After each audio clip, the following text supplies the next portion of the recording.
Hello, it's me, John. Hi, we're here to talk about video games. We're here, it's video games, it's Gamesline.net, the video game website where we talk about video games, and we love video games. We cover them, and we do cool stuff together, and we write, and we edit, and we do a podcast as often as we can. We're doing one of those things right now. We're doing one. Yeah, that's what we do. Right. I thght we made yummy cookies. Not this time. Oh. We couldn't compete with the elves.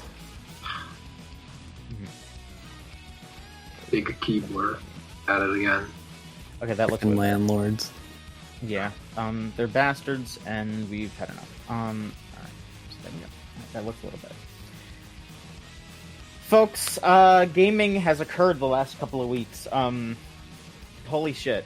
It's been a gamer palooza, and we've been playing a lot of stuff came out, and it's been a lot of news.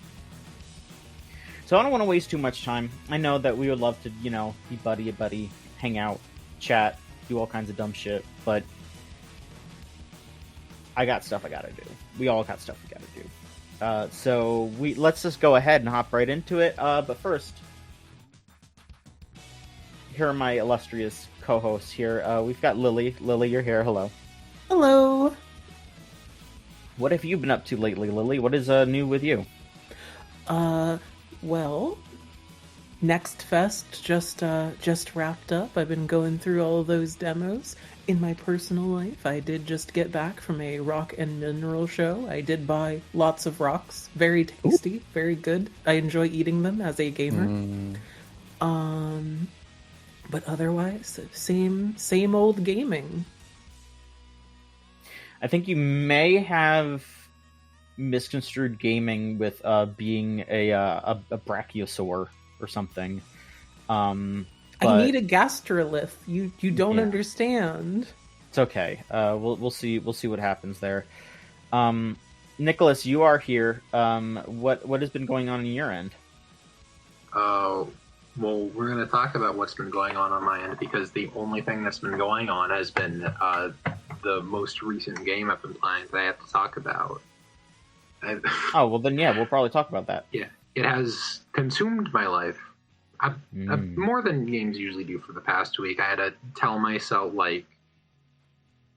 so yesterday I told myself, okay, I'm going to force myself to not work on my personal artistic projects for this entire weekend, so that way when Monday comes, I can start doing it as a weekly thing and be excited about that, because I'll have time to not do it. I was worried I was going to open everything up an hour after I said that to myself, because that's what always happened. But then I turned the game on, and it didn't happen because I was excited, and I didn't get any work done. It's hell yeah. I stayed true to my word for once. That's awesome. It's good. And Rose, you are here as well. Do you want to update us real quick with whatever the hell is going on with you? I'm going to take the place of the Arachne agent in Marathon, who tells you to kill a lot of people and loves when you kill people. And I'm going to give away code red when you kill people. I mean, I killed someone just today. Then you get a code red. Hell yeah! Wait, is that why you got the rocks? Because they're heavy and easy to use. Mm-hmm. Some of them are sharp. Trainer quote. Scary, but also refreshing, like a delicious Mountain Dew Code Red. Exactly. Not sponsored of the. Not sponsored. I wish Celsius would sponsor my ass. Oh my god, I would be saving a lot of money. But instead, they just take and take. And take and take. That's what capitalism is. Folks, oh my god. So much shit came out. Holy shit. I don't know, I want to just get through the news. I know that's kind of weird, but that's less exciting. I think I want to just get through this and then actually talk about the cool stuff that's been going on. All right, so we were gone for a week, so there's a bit of a build up, but we'll try to get through this as soon as possible. So last time we recorded, we talked about Xbox's whole ordeal here. Phil Spencer and Sarah Bond were out, and they were Phil was replaced by Asha Sharma, who again was used to be in charge of like a portion of their AI section, which is always a good sign. It's always a good sign. Nextlander did a good bit where they looked into all of the things that she has done before this, and it's a real dire list if you want to look it up. It's stuff like Instacart COO, Meta like vice president, bunch of stuff like that. Really, really nothing good. Nothing good. Well, we do have an update on that end. She did post on twitter.com, the everyone's favorite fascist mouthpiece, to share that there will be a new Xbox, and they're calling it Project Helix right now. It's the code name. And I guess they're getting out in front of it because they're going to try to talk to people at GDC, which I guess makes sense. It's going to leak anyway. But they did confirm that it is going to play Xbox and PC games. So this basically fully confirms that they are just going to be making a PC that runs like a console. I mean, even though that's kind of what a console is, it's just they're just going to make it more of a PC, more customizable. And I fully do not believe that is going to work out at all for them. I think this will be their last console. I think Xbox is going to be out of the hardware business after this. They will just be a publisher, and they'll just put Game Pass on everything else. That is my opinion. This definitely smells like a kind of a, just wrap it up, lady. Like Asha Sharma has been handed this just to be like, do what you can, I guess, but we don't expect this to last for a couple more years. We're done. So it's I don't know. crazy. How do we all feel about that? I mean, I obviously have, I would say, broadly negative opinions on Microsoft at this stage, but like, it's really crazy to think like when the Xbox One X, that the powerhouse one, not the Series X, came out. They were talking about how the design blueprint for the Series X was initially going to be a modular console, right? Like something where it was more traditional to a PC, had the PC front face, which the Series X has a little bit of that in it, of like customizability, but it was going to be something like what they're describing for this console. And back then that was like, well, people hate Windows 10 and 8 and stuff, but sure, that could be fine. And now it's like Windows 11 is the front-facing thing. So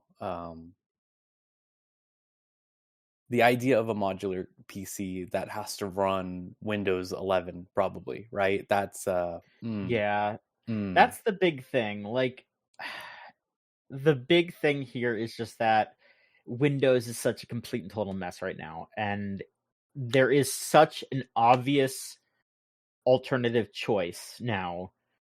Like, we don't know exactly when it's coming out, and we also don't know the pricing and all that, but like, the Steam machine is going to be the exact competition, and we already know for a fact that Linux and SteamOS and all that is relatively simple to use, comfortable to use with the Steam Deck and everything, and also very customizable. So if there are aspects that you don't like, it's relatively simple to change that. So yeah, it feels like they're just I think them, even to be as harsh as possible, I think them doing this at all is just like burning money. Like it's just there's no reason for them to do this. They have a literal better option that was announced previously that will just completely mog them. Like they should just not do this. They should just save the money and not do this. But they're going to, because they're a dumbass company that thinks that shoving a bunch of AI bullshit into it will make it more appealing to the consumer than the Steam machine is. Meanwhile, the Steam machine literally just has to say, we have all your Steam games on it, and also you can edit it a bit. and it's going to sell like crazy. Like, but also like, I just, to give you like a window into how this will probably go, you just need to look at their recent handheld attempts with like that fucking thing that costs $1,300 or whatever, and it barely works and has like the worst control scheme of all time. Like, they're not going to put in the effort to make something that is even remotely fun to engage with. No, not at all. Yeah. And they just canceled like all of their games in the last couple years, so it's like, what is there? Call of Duty. Yeah. And the people that like Call of Duty don't even like the one that just came out. So it's like nobody even wants Call of Duty now. It's just they're done. Like, it's just, that's just it. Game Pass has got to be on the way out. That's all I can think. Like, at least in its current iteration, I bet it turns into something that's more analogous to the Nintendo walled garden weirdness. I mean, I fully believe that once they get out of the hardware race, they're just gonna be like, hey, you can play Xbox games on your PlayStation, and the Xbox games are just gonna be Call of Duty and Bethesda games and all that. And same with like Switch 2. They'll just be like, yeah, it's on your PlayStation and your Nintendo console and your PC and all that. And maybe they'll do some sort of hardware still here and there with like an Xbox branding, just to be like, hey, here's this Game Pass machine, but like everyone's just gonna be buying Steam machines, and then they're just gonna install Game Pass on their Steam machine if they even care to do that, which they probably won't unless they specifically want to play fucking Elder Scrolls 6 or whatever. Like, it's just it just feels like a really bad way. Like, they are absolutely on their way out, and like I can't imagine them continuing to be like this in the future. Like, like they have good developers, quote unquote, like talented people, working on their Call of Duties and at Bethesda and everything. But like, at what point is it just like, yeah, we're doing Game Pass, and then we're not making enough money from this to keep this going. We're just gonna stop doing this, and we're gonna stop being a public. Like, I don't see this continuing at all in like 10 to 20 years. Like, they're absolutely just going to be completely out at some point. But yeah, it's one of those things where it's like, I still understand why people are still banging the drum for for boycotting Xbox. But I always just kind of want to like reply to them and just be like, it's like saying boycott getting a nail in your foot. Like, I'm gonna do that. Like, you don't have to ask me to do that. I'm just gonna do that. Just like, it's just bad. It's just fucking bad over there, and they are on the way out. Just, it's rough. I feel for the staff, because as much as I feel for the staff of any company that is shooting themselves in the foot with the AI bullshit and the all this other stuff. But yeah, it's a fucking mess. It's just a complete and total fucking mess, and I don't know. I don't know what else to say. It's just it's unfortunate, because like, there is a nostalgia to the Xbox brand. Like, the Xbox 360 is one of the best consoles, I would say, straight up, like, of all time. But after that, they just blew it, and they couldn't really... You don't love the Kinect? No. Oh. Do not. They really, they just did not...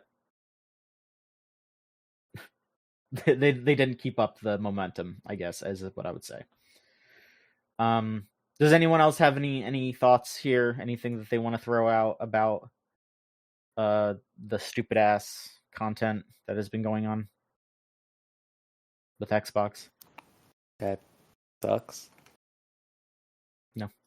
You hate to see bad stuff, You want good stuff, but I do.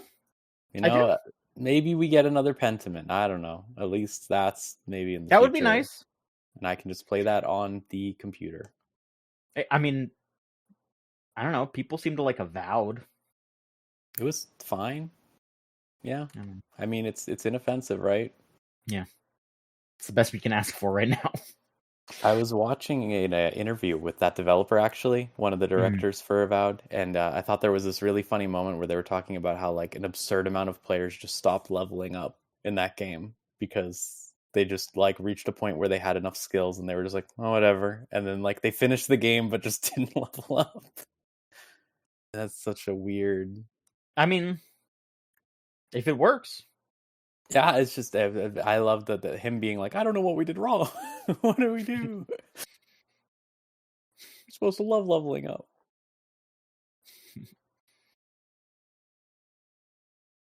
Number go up. Why not? What's wrong? Yeah. But to kind of echo the Xbox stuff here, Sony is also doing. Oh my god! Every website needs a dark mode. This is just fucking hitting me like a nuclear bomb right now. This is. You're becoming Ben Starr at the Game Awards. Yeah, I feel like Northernline playing CS:GO. Like, just, oh god. Yeah. Yeah. I think this news is kind of related to the Xbox stuff, but I don't know. Yeah, Sony has not announced this, but Jason Schreier has dug up some info here that Sony is not going to be doing their PC ports anymore for their PlayStation 5 games. They were kind of flirting with it a little bit. I mean, they did I know they did they did Spider-Man and God of War, Horizon, and Horizon. I don't know if they did Last of Us. That sounds. They did. They ported that Ratchet. They did it for PS5. They did Ratchet, yeah, and they did the Death Stranding 2 is soon. Yeah, I mean, like, there's some stuff where it's like some of that is like an outside studio kind of thing, so that might still, like, stuff like that will probably still happen. And like they published Marathon, and Marathon got released on there, but Marathon's also like on Xbox and everything. Marvel Tokon, I think, is also going to be on Xbox and PC and all that. But stuff like Ghost of Yotei and Saros and Wolverine are not going to get PC ports now. And I am, I'm just kind of guessing that it's because they saw what's been going on with Xbox, with how they've been, diluting their brand, as it were. And, I think that I don't think this is the right lesson to take, but I also understand why they took this lesson, why they saw that, and they were like, yeah, we should just keep our, because I think that them just releasing their games on PC like months later or a year later or whatever, I don't think that's diluting anything. Like, people are going to get those games on PS5 if they have a PS5, and then hell, they might rebuy it just because they're just going to be like, oh, I can download mods, or I can, run it at a higher, like, I don't think it was a bad idea at all. No, but there are like two angles to this I could definitely see. One is obviously the core issue of the PlayStation 5 is it is quite literally the PS3 meme of there are no games. Like, you look at an exclusivity list and it's like, what, Ghost of Yotei and Death Stranding 2 right now. Death Stranding 2 won't be soon. Mm-hmm. You look at the sales of the PS5 in Japan versus something like the Switch, which is significantly less than the PS4 was, because what is there? Like, there was that whole thing about Monster Hunter Wilds, right? They thought Monster Hunter Wilds would be the big surge in PS5 sales, and then people just rented a PS5 to play Monster Hunter and then returned it. Yeah. But the second thing is that I do think that these secondary launches where they release like 8 to 12 months after the initial launch are bad for the game, and you don't see a lot of like the amount of return you would if it was launching day and date, and they don't want to do that, right? No, it's like, because I think that dilutes the at least to some people, to Sony, right? Yeah, like, I don't. It's such a weird concept, because it's like I get why putting stuff out on PC is a bad look immediately when you have a console. But it's like, I have a console because I don't want to have to deal with all the bullshit with the PC stuff. But it's like, I don't know, like, it's there's so many layers to it. There's so many layers to it. But at the same time, I just think we're at the point where, like, PCs and consoles are so at parity, and nobody's is going to get better due to the world, so. Yeah, exactly. It's I don't know. It's such a weird fucking thing going on, and I don't know. I can't really blame anyone for doing any of the things that they are doing right now. It's just like, it's a complete and total mess. But it's also just like, I don't know. It feels stupid, but it's also like, everything's fucking stupid right now. So whatever. Like, I don't know. Yeah. Well, but like, part of this thing is, I do think, like, when we talk about how, I mean, we're going to do it in this episode, right? There's a million fucking video games out, right? Mm-hmm. And you look at something like Final Fantasy VII Rebirth, and probably Death Stranding 2 when that comes out, and you're going to have this thing of, how do you regain that mind share that was existing when it came out for this game coming out a year later on PC or whatever? And the answer is, you don't, because, like, what's going to come out at the same time? Like, the new hot indie game, like the new someone else's freaking Souls-like or something is going to come out like the same week, and then nobody's going to talk about it, right? Like, yeah. So I get it, but it's very silly.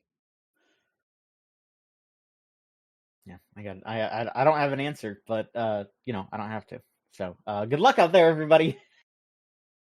And then to kind of round out the big three conversation here. Man, it's gonna be a big two soon. Well, unless, I guess, maybe Valve. I don't know. We'll see. To speak about what you've been talking about, the crazy shit that's going on.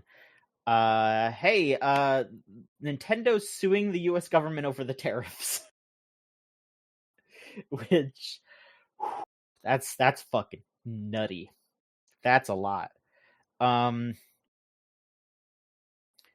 We are there's let me see here, because we got a bunch of news coming out about it, like a big old write up here on Aftermath that I'm trying to parse through, because there's just a lot going on here. But for the most part, it's just like, hey, the government tried to force tariffs through because Donald Trump's a fucking moron and doesn't understand what tariffs are and what they do and how any of that works.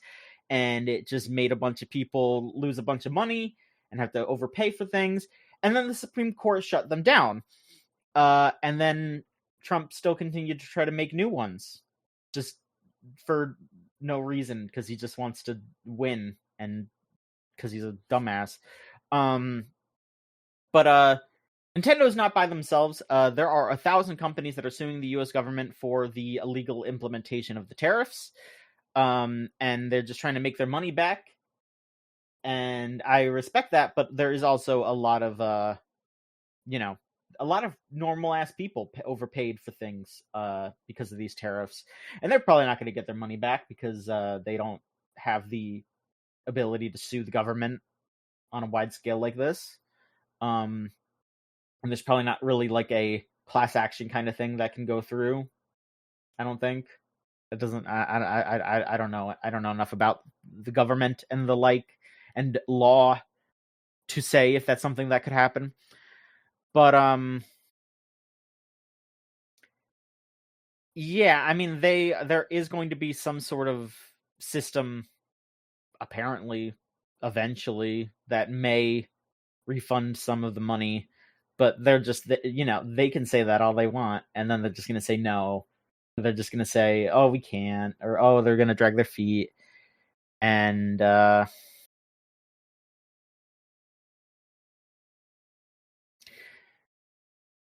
it's just, I don't know. I don't want to be too much of a government complainer man on the video game podcast, but I mean, pretty much everything that has been going on in the past few weeks has just been a fucking moron swerving a wheel around and having people trying to tell him to do things, and it's just been a horrible disaster for everybody all over the world. And there's no consequences, and that's very, very frustrating. I don't know what else to say, but I mean,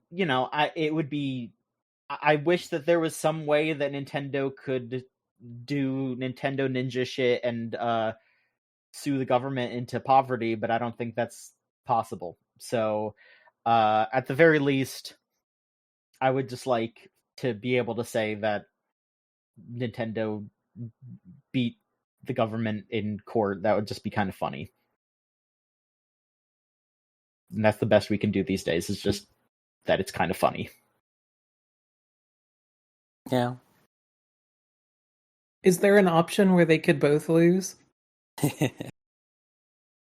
In this instance, I do not think explodes. so. I mean, that is a very separate thing. I think that is something that would have to happen in a different court, perhaps. But in this specific instance, I don't know. I just want a judge to announce that they're both awful and both of them are going in timeout. And then Otto runs in with a surfboard like the end of that one Simpsons episode.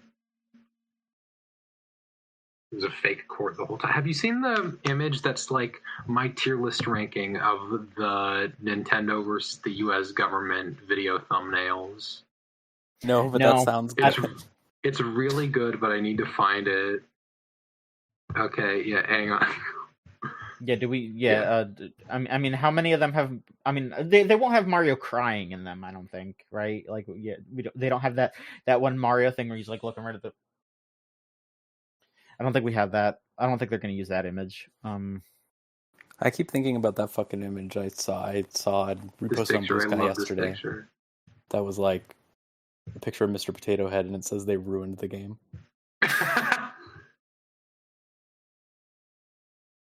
Oh, I have it.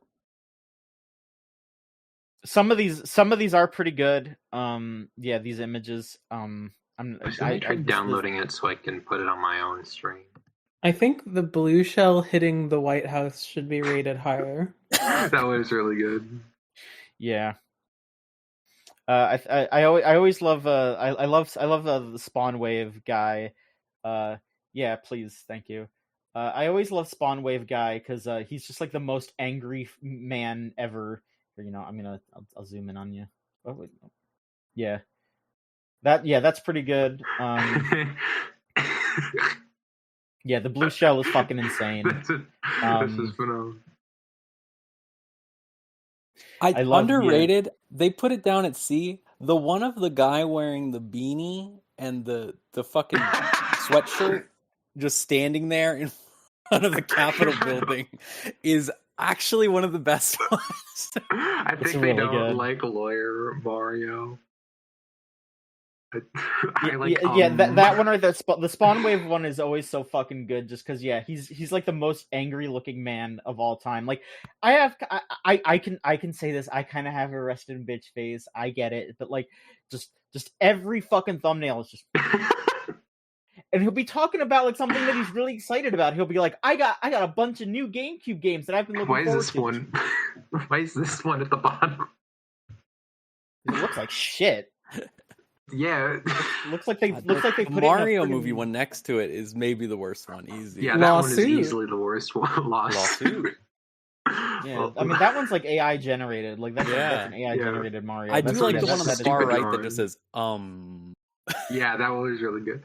I mean, the one above it kind of implies that an army of Pikachu are coming to kill Donald Trump. Yeah. He has to fight them off. It's like the Bionicles in the Arctic. Yeah. Man, he's always getting involved with armies and these fucking... Oh my god. Yeah. Yeah, I think Blue Shell hitting the White House is probably the best one. That is the best one. Putting that in only 8 it's either that one or this one at the top of the S. Because I really like Mario. That one's really good too. Like, don't get me wrong. That one's really good. I do really like the Mario with the huge eyes and also just like the random guy just Like, that's really good. Yeah, Who his the like fuck is that? kind of shocked and upset expression in the middle. Like, no. I don't know. I can't imagine, like, the kind of person who is Look how scary he is. yeah, the kind of person who is genuinely upset in a like, please stop fighting kind of way about this. Like My two Blorbos.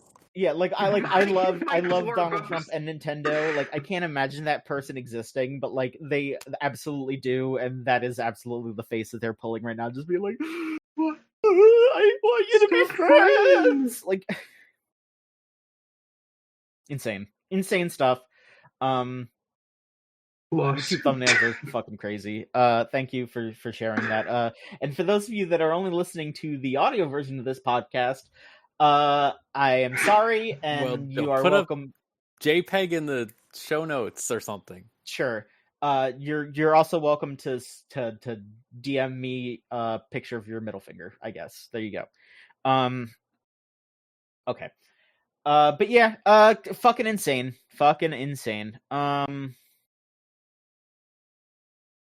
Damn. Okay. Let's just keep clipping through the news here. Let's just keep clipping. We got new Pokemon games, everybody. Yeah. They did up the Pokemon Presents, and it was mostly a bunch of hooey. They didn't have too much stuff going on for the most part. But at the end, they went, oh, hey, Gen 10. And it's called Pokemon Winds and Waves, which does line up with stuff that leaked previously. And some of the other things that leaked also lined up with that. I'm not going to get too specific because I don't want to get in trouble. But it looks very nice. It looks really, really pretty. They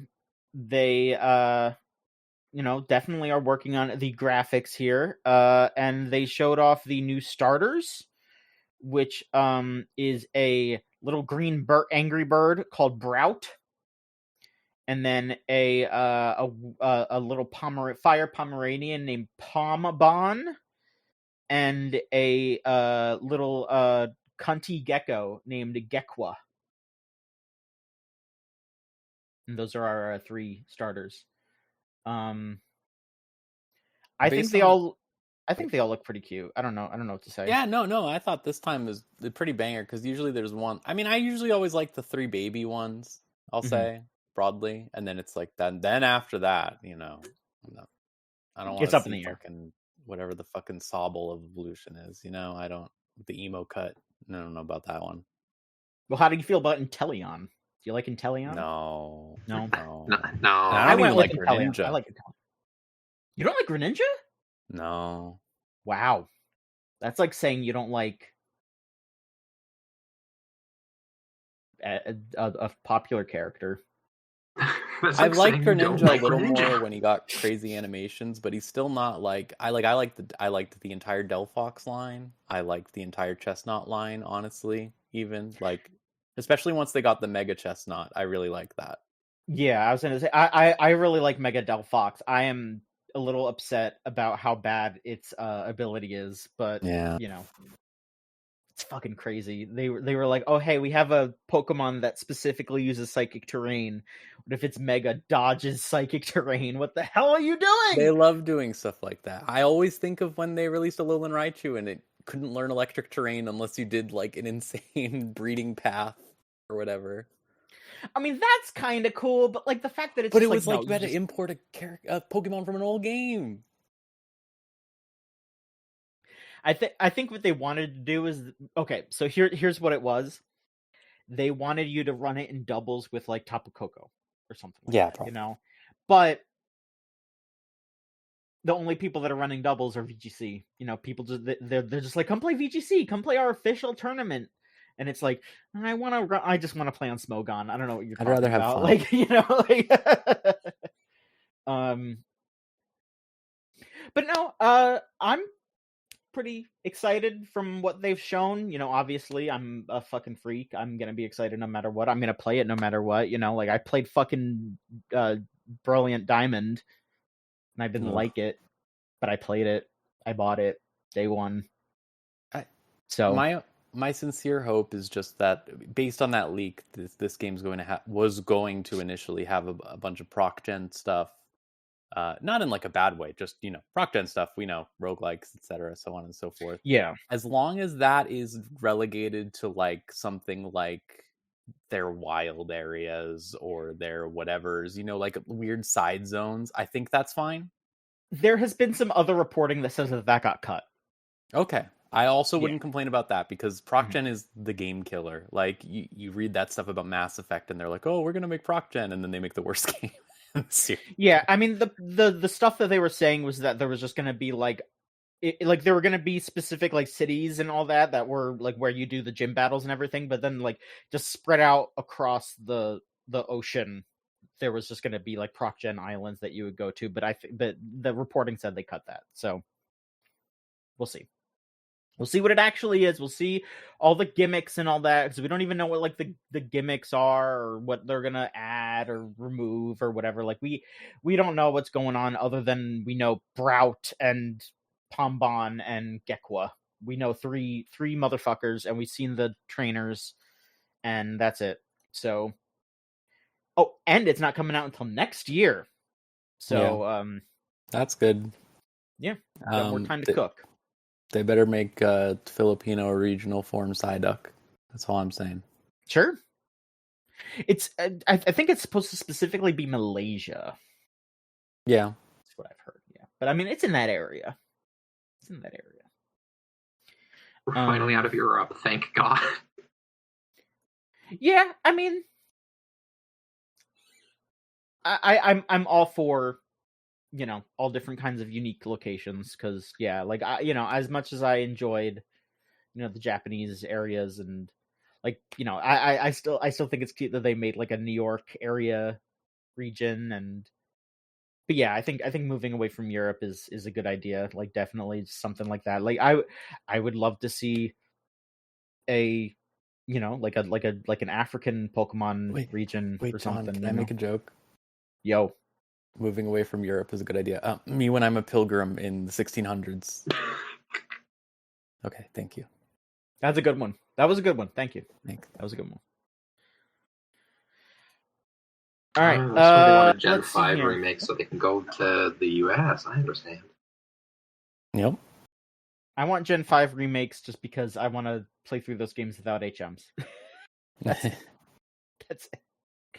I'm sure there's a ROM hack out there for you.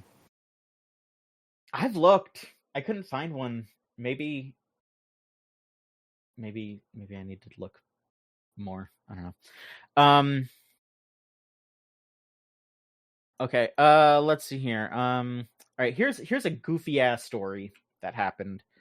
The folks that made RoboCop Rogue City. God, what? I gotta pull up the actual studio name. Taeyon.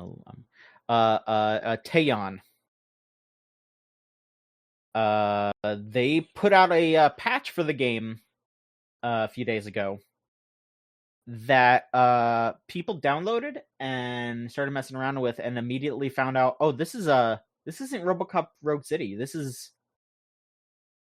I feel so bad for them. Yeah, this is a new Hunter the Reckoning game. So a new Hunter the Reckoning game that is a first-person shooter, like similar to the RoboCop game, got leaked because someone accidentally like uploaded the in-progress exe to Steam and leaked it. It's I feel bad, but it is also very funny. It's a really funny thing to be like, oops, accidentally updated to another game. But at the same time, like I will say that people are reacting positively to this. Like, people did really like that RoboCop game, and yeah, their sort of expertise does line up with the kind of thing that Hunter the Reckoning is. Like, Hunter is a tabletop thing. Isn't it, Lily? You will know. Isn't it in? I will know. Yeah, isn't it in the same universe as Vampire the Masquerade, or am I wrong? The World of Darkness. It's World of Darkness. Okay. Yes, so it's that same concept, or not concept, same universe, but first person shooter. So yeah, I think I bet that game will be good. I do want to pick up that RoboCop game sometime, that because everyone I know who's played it has liked it. You bought it for me. I did? I'm pretty sure. That I know I got it as a gift, and also, at this point you've bought me many other video games that have been on life-changing tier. But yeah, I played it. RoboCop changed your life. It changed it because I did not play RoboCop before, and now I have played RoboCop. So objectively speaking, it did change something. Your life changed by being RoboCop for a little bit. I've never shot so many dicks in a video game.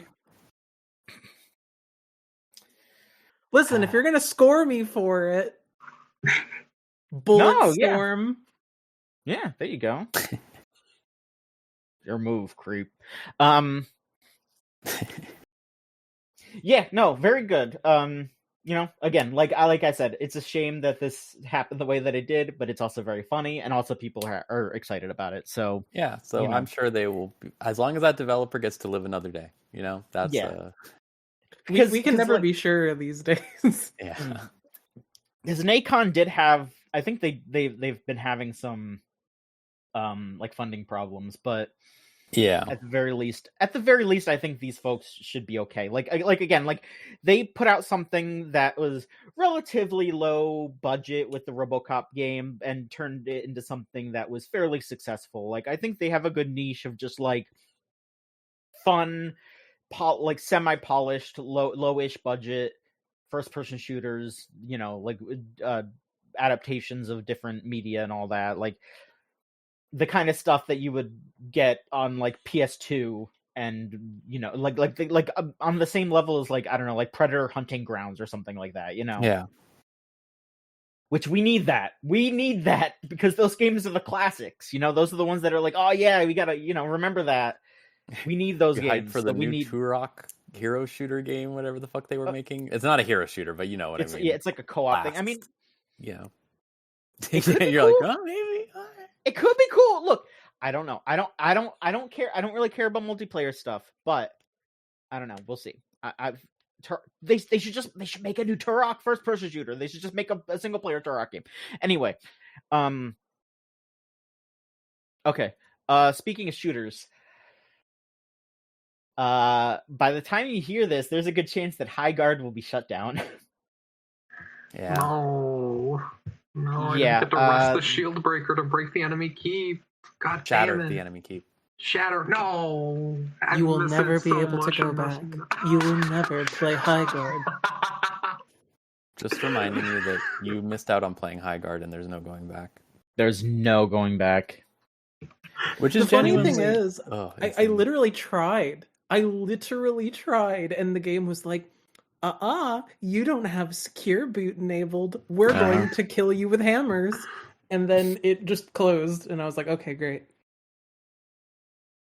And I need to get the Blue Sky post of the fake High Guard account where it was I'm so sorry, I didn't mean to hurt anyone. I fucked up. I just wanted to promote my favorite game ever. This fucking kills me. I love this one.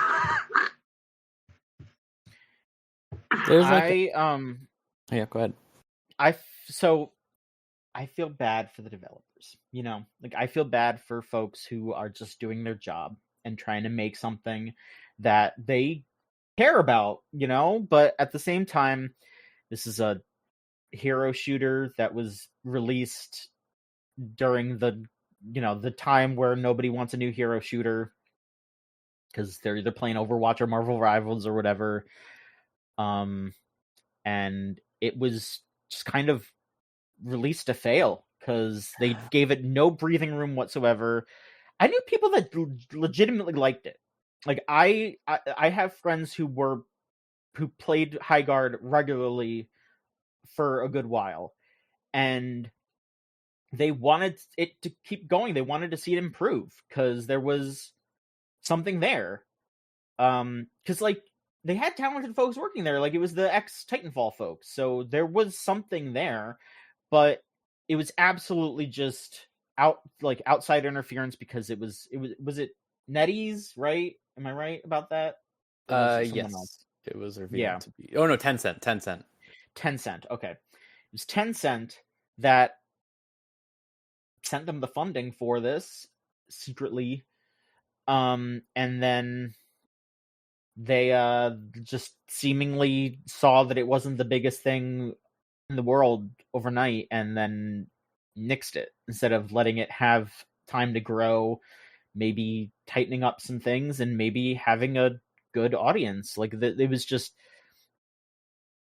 this game is, you know, it's people are talking about it in the same breath as like Concord and Love Live 2 and all that, and it's like, yeah, like, you can see why, because it just came out, it flopped, and nobody's gonna ever be able to play it ever again pretty soon. Like, just if you look into like those interviews and stuff they have with ex developers on it and things like that, you really get this picture of like they just really thought that they could do Apex Legends, which is such an insane concept for a startup new studio to do, because like the entire point of, like, I hate saying this because obviously it's the people that make the games, right? But in the broader cultural sense, it's just names that get people in this space, specifically the shooter space. And it's like, when Apex Legends Shadow dropped, that's EA marketing levels that you can just pump everywhere. It was, you know, in an era before all the secure boot stuff where people have to, you know, set up their computer basically to play the game. It wasn't as demanding as high-art, like, you know, performance-wise, and also like it was Respawn, and people were dying for Titanfall 2, and they were like, "Oh, yes, another Respawn shooter. Thank God they're not just making fucking Medal of Honor VR games." There was an actual name there, and it was being pushed by a big company. Yeah. And like, I mean, if Tencent had maybe put like marketing money behind it, then maybe, but they didn't. But not like, as a shadow drop, right? Yeah, like, no, it would never have worked as a shadow drop. Like, that's No. insane. That's like if fucking Play the Spire 1 came out and they did nothing. Like, right? They just fucking threw it out there and they were like, all right, find it. It's like, no. But like, if you look into the stuff with the developers, they're talking about like so many of them wore 7 hats at any given time, stuff like that, how insane it was. They had a concept artist who also designed the website and also like did some modeling on the side. And it's like, no. Yeah, that's not gonna work.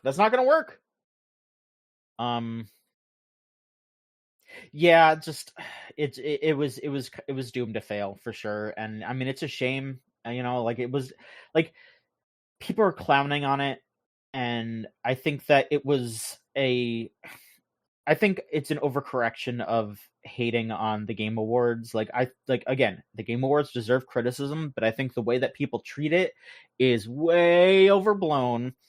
And you know, people being like, "Oh, this was like the big ending reveal or whatever." It's like, who gives a shit? Who cares?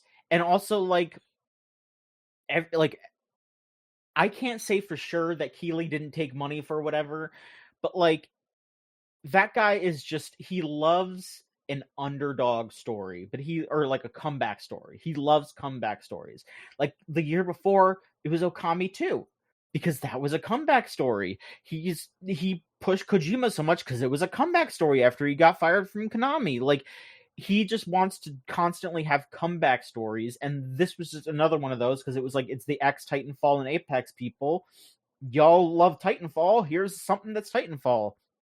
That is 100% why he did it. Or maybe not 100%, but like, I want to say like maybe 90%. Like, he probably took some money for it. Whatever.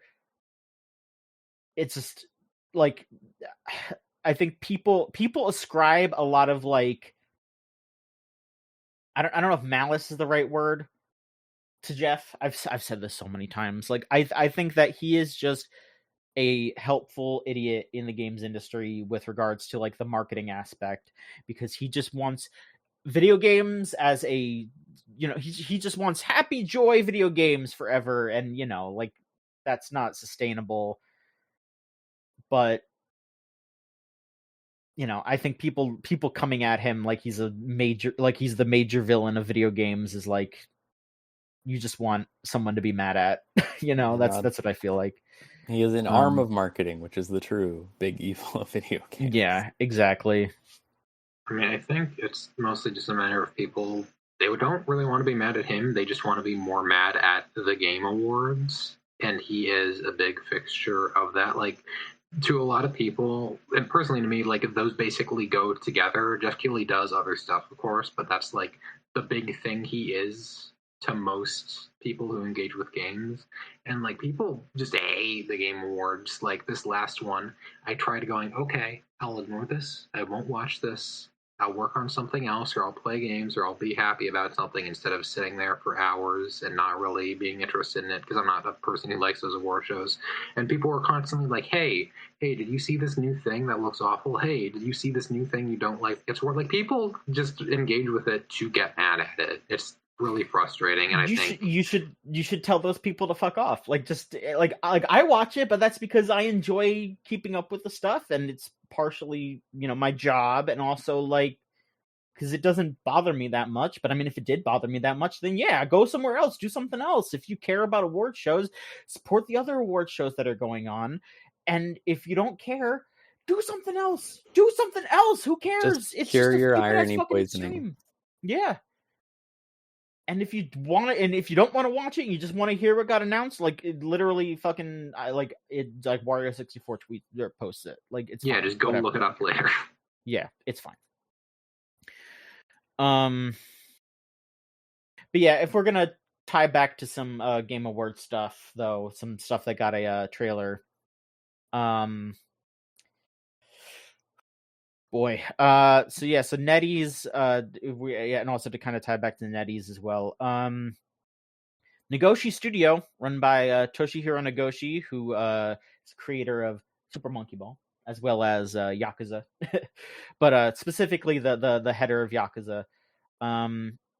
They had announced their new game, Gang of Dragon, which is their Yakuza, but with the serial number filed off thing.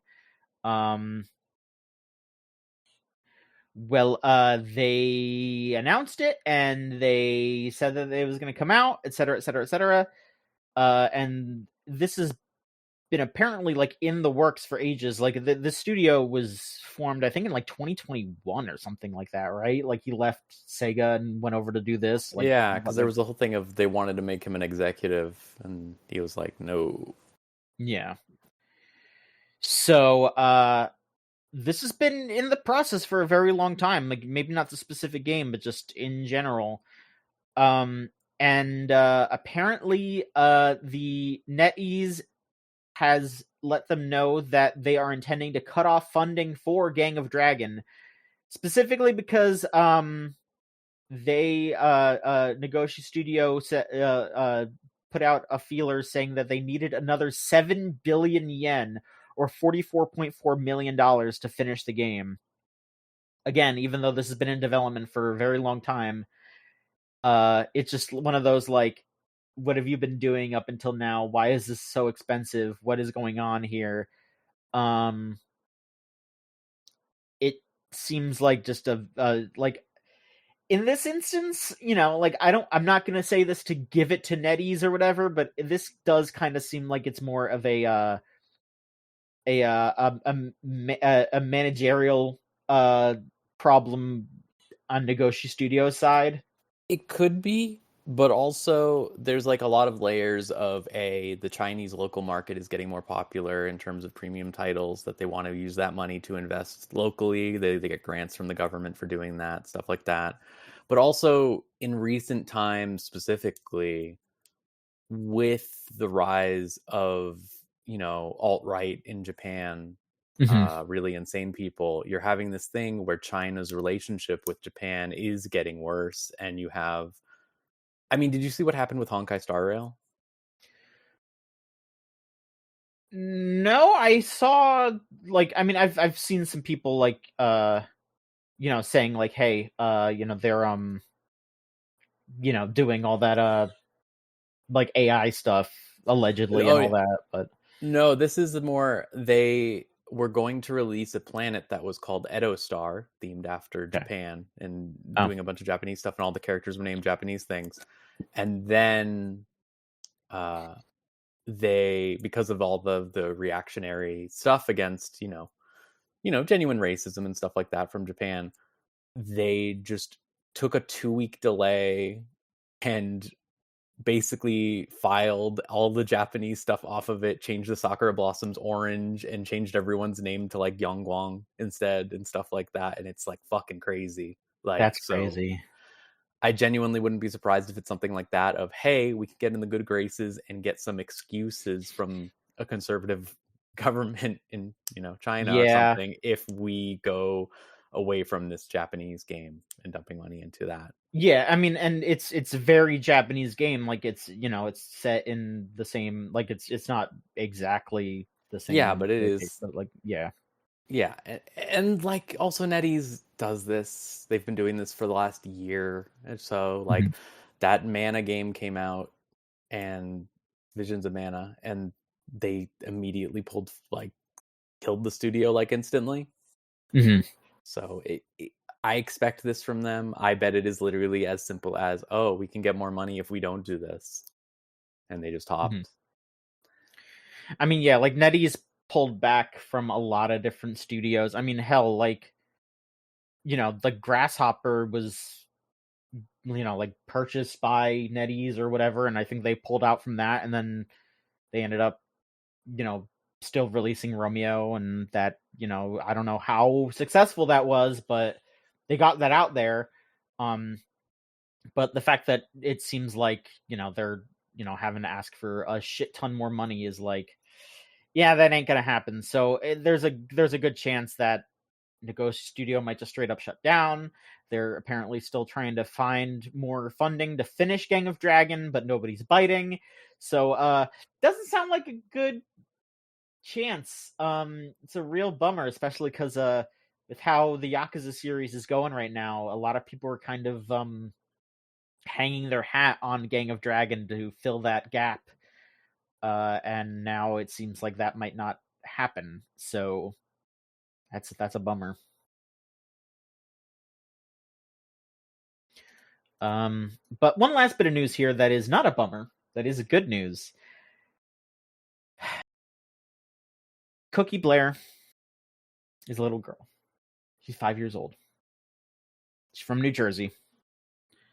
She's got a video game about her life called Cookie's Bustle. And this game was difficult to talk about this game. Why? Because some guy was fucking insane. One person out there had some kind of weird vendetta against or for Cookie's Bustle. We can't tell.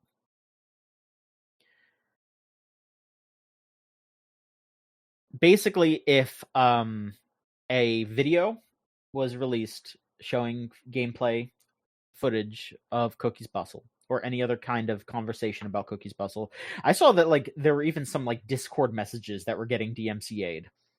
An individual going by Brandon White or using the corporation name Graceware would send DMCA takedowns for Cookie's Bustle.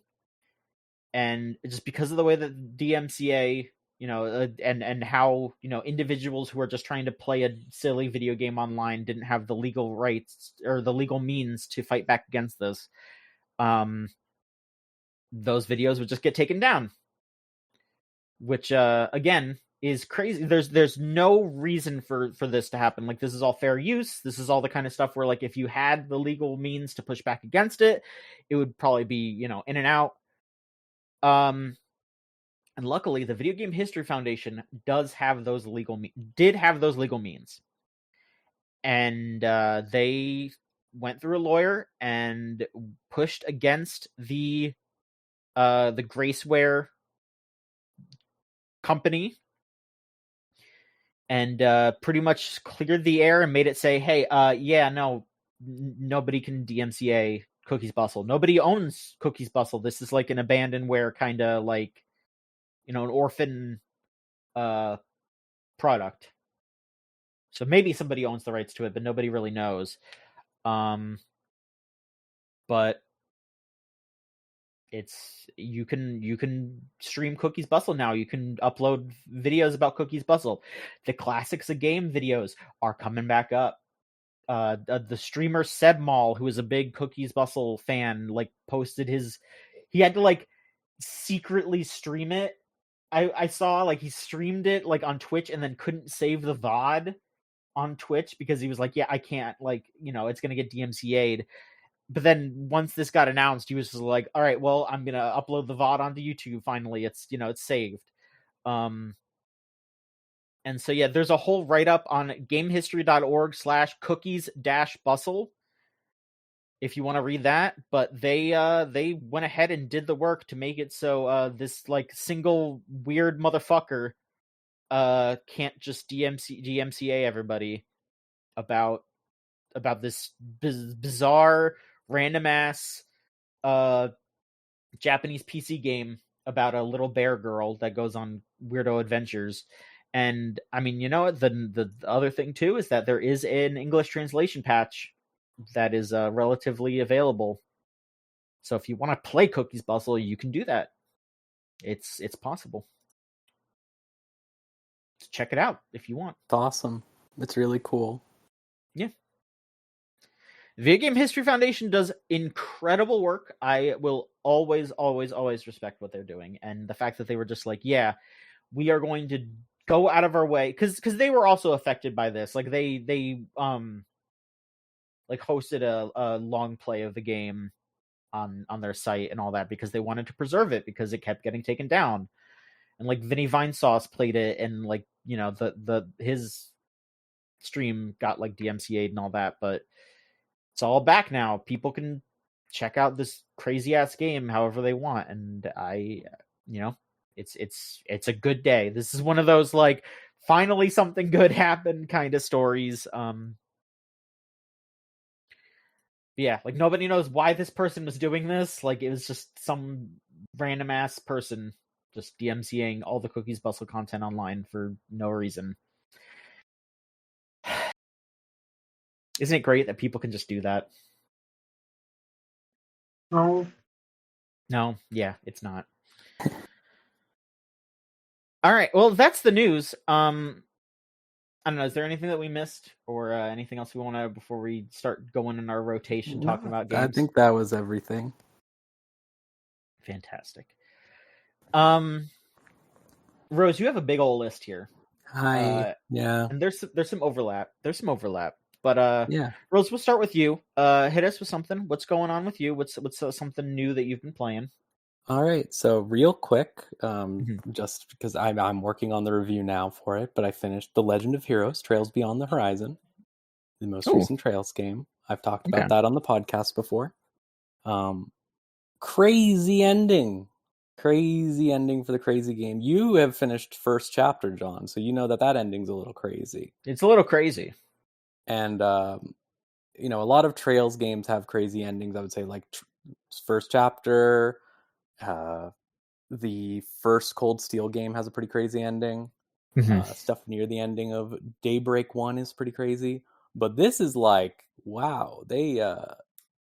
not only is this one that's crazy for the characters involved, but it's also very, far-reaching and actually fully explaining the lore of the setting in a really deeper way that makes a lot of things make sense from across all the games, which is pretty cool. I was very surprised that the secondary story dungeon that exists in that game, there's like a thing where you go in and you do the normal Trails game, but then there's also like a side dungeon mode where you go around dungeons to level up or whatever. And in that side mode, they put in a freaking character from Trails to Azure.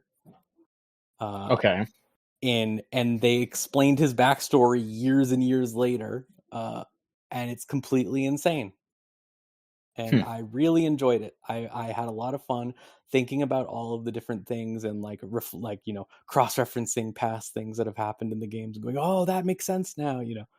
Really fun stuff. Really, really fun stuff. It's the type of thing you can only do when you decide to make 12 continuous games. Right. It's awesome. Fucking awesome. But this one we've both been playing. Yeah, sure, we can talk about this. Resident Evil 9 Requiem. Requiem. How much have you played? I just got to the part where you're playing as Grace and you jump into the big hole. Okay. That was what I stopped at. So I believe you're a little ahead of me, just because I'm moving slow.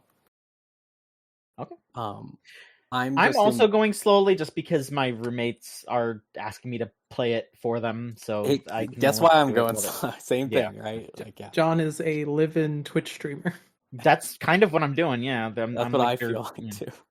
It's really funny because I didn't have a ton of expectations for the protagonist, like, because you know Leon, like everyone knows. Leon. Yeah, he's Leon. But it was fascinating when it came out because, like, again, I don't go here, but the amount of sheer wet cat memes circulating the other protagonist. If you saw her, it's crazy. I have very layered feelings about Grace because I like her as a character. I think it's fun to have a Courage the Cowardly Dog ass character that is constantly stammering and running away from all the monsters and having to still, buck up and do the mission and all that. But then it's like, she's an FBI agent. Why is she so... How is she this bad? It's crazy. Yeah, what's going on? You go to a crime scene and she's like, hello, I don't know what to do. Oh, jeez. And she's like... They send her to, like, the fucking hotel that has, like, her specific... Like, the place that her mom was killed in front of her, and they're just like, hey, go check that out again. We hear that there's, like, more murder stuff happening there. You should go look. And I like how angry her boss is when he tells her to. Also, listen, like, he's I don't fucking care. Stop being traumatized now. Go by yourself. Therapists talk to me. Yeah. What better way to get over your trauma than to go to the incredibly dilapidated husk in the rain of the place? I think the favorite video that I saw is that there's like a little like statue, like a jiggly statue of a raccoon. And someone, like, because her hands are like pre-programmed to shake like crazy, they just put her in front of it so it just looks like she's having like a panic attack induced by tchotchke. Yeah, and like, and I may be like overreaching because like there is like maybe some like accidental like sexism going on here, because it's just like you got the lady going on and she's the one that's like not able to do as much cool badass shit as the guy who's a 51-year-old man who's doing. I mean, it's one of those things where it's like I understand the criticism and I will stand by it, but I still love what's going on in the game, where it's like, it's one of those, it's like, I will criticize this while also just being like, but also it's fun as fuck, and also it's funny, and I, and it doesn't like harm my appreciation of the game, like that's really what it is. It's like, we can live in society and understand the concepts and also just be like, but also in this instance, it's just stupid fun, whatever, it's fun, like... John, did you see what she's looking at on her laptop in the flashback cutscene? I mean, I've seen like photoshops of that where she's looking at like Quan Chi.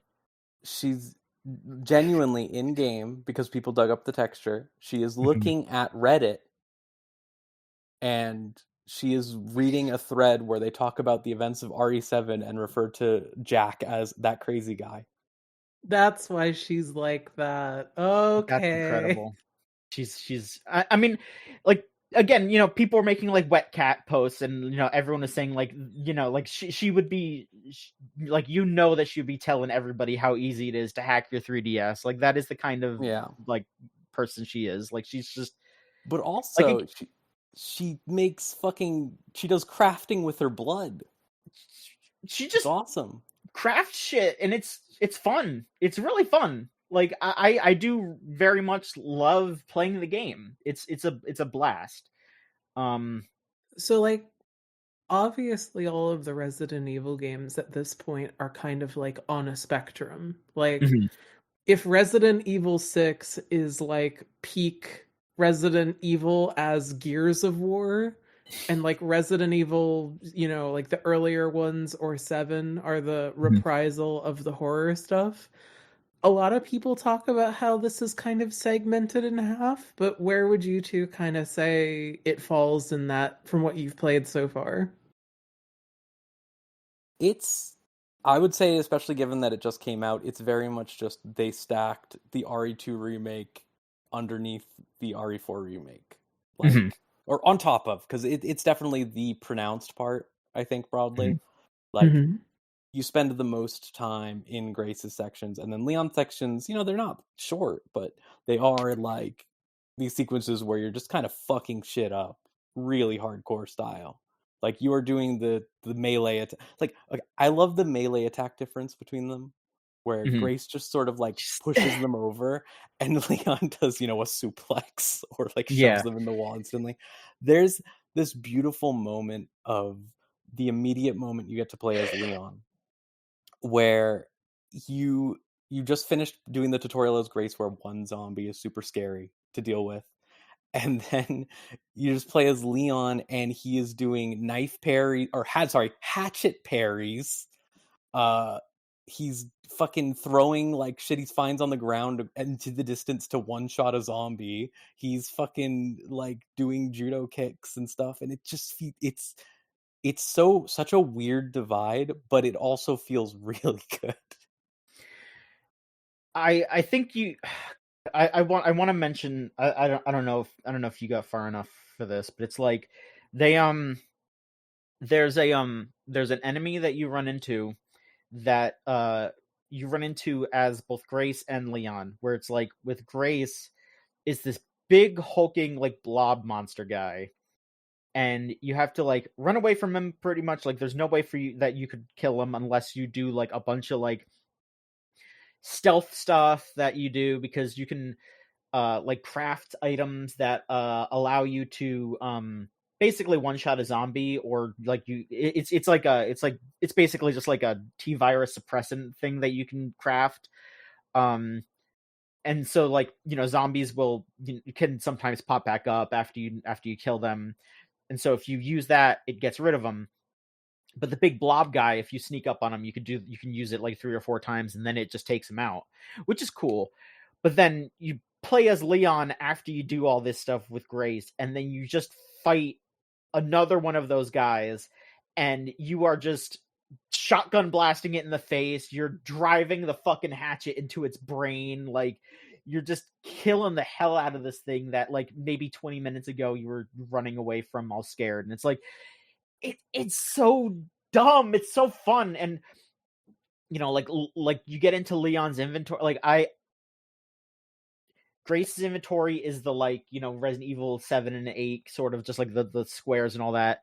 You start playing as Leon, you open up his inventory, and it is the fucking attaché case. And as soon as I saw that, so good. I felt peace in my heart. It was so nice. Yeah, so I haven't played past that, obviously, but like from what I've read, it does kind of just become the Leon game after a bit, which is a bit of a shame, in the sense that like I would like it to be like even, but I don't know. I'd still take it's the Leon game over. Listen, I enjoyed Village a little bit. I was not so hot on 7.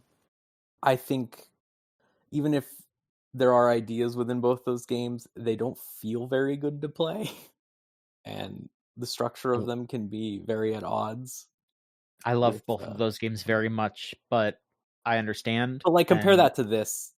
Like, this is way better. This is better. And that's what I mean. Is like they were doing all right for a while, where it was like, this is fun, sure, this is good. But now this is like, oh shit, you remade those Resident Evil games, and now you remembered how to make them. Yeah, It's great. I'm really into it. I got the Switch 2 version. I haven't messed with that yet too much. I ended up just messing with, because I got the bundle thing, which I guess is like hard to come by now, so I'm glad I got it when I did. And I played just like a little bit of 7 to see how it is, and you know what? That is perfectly fine. Like, that is just Resident Evil 7. Like, that is a perfect port. No problems whatsoever on Switch 2. It's got friggin' gyro aiming if you want to do that even. Like, it's great. I didn't start up 8 yet, and I haven't tried 9 on the Switch 2 yet, but it's really cool that they just have those games running on a portable console like that. It's very neat. Yeah, I'm glad that Resident Evil is doing some cool stuff, and I can't wait to see what else they do in the future. If this isn't, I mean, it's not going to be the last one. Whatever they do. I mean, they're supposedly doing more remakes and stuff, so I want to see what happens with Code Veronica and Zero and all that shit. We'll see how that goes. And I want to keep playing this one. It's good. Yeah, I really enjoy it. Lily, what's up with you? What is going on with you? So, as our big ULTRAKILL gamer, presently at 785 hours on Steam, there was an update. We got fraud. Fraud. I hear that in my head all the time too. So the interesting thing about fraud. So ULTRAKILL has kind of always played really, really heavily with intentionally impossible places. You're kind of always going down, but there is an infinite amount of cavernous spaces for you to bounce around. Even more insane in fraud. I said previously to all of you in private, but I'll just repeat it again. I have never seen so efficiently level design and game design that is literally outstripping the engine that it is attached to. Because like you have like infinite recursive like plummeting hallways where you're getting attacked on all sides and enemies can attack you from all angles, and their attacks can recurve through different portals essentially to still hit you. And so I don't know how to say this succinctly, but like there's like an episode of The Simpsons where Bart like plays a game that makes him like foam at the mouth. This tier is like overstimulation, the level pack. Because like I've gotten used to it now, having played it multiple times.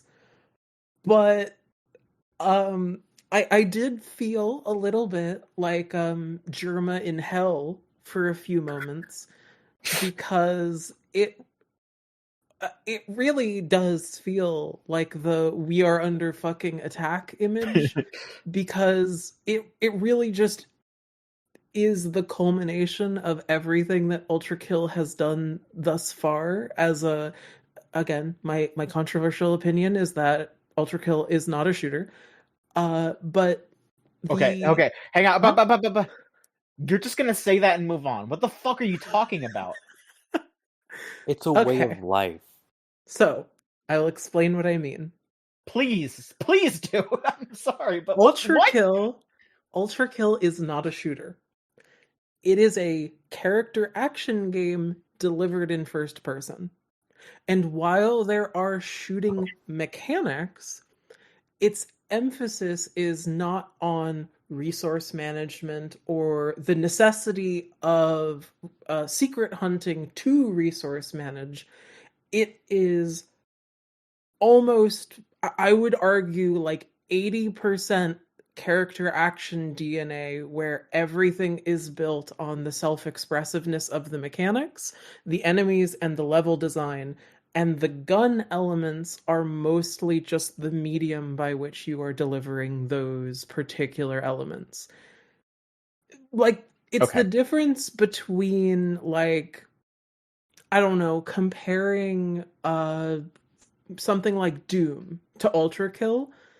Yes, they both technically take place in hell, and yes, there are guns involved, but it's also kind of like not strictly accurate to call them sharing that much DNA, aside from the fact that they're in first person.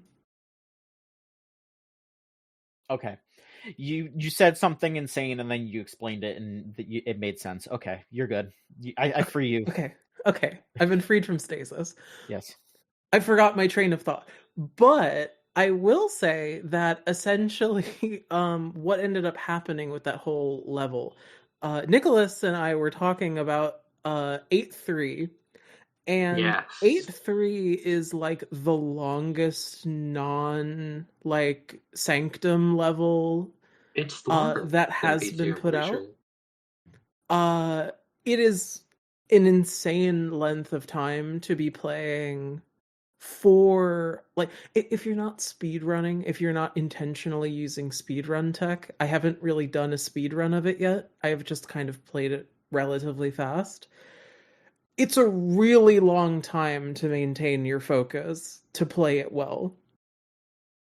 And it's especially funny because that one level is, or this one tier is introducing like 4 different enemies, and all of this environmental stuff and all of these other things. I kind of worry, because here's the thing. I'm a sicko, you see. I'll play it no matter what it is.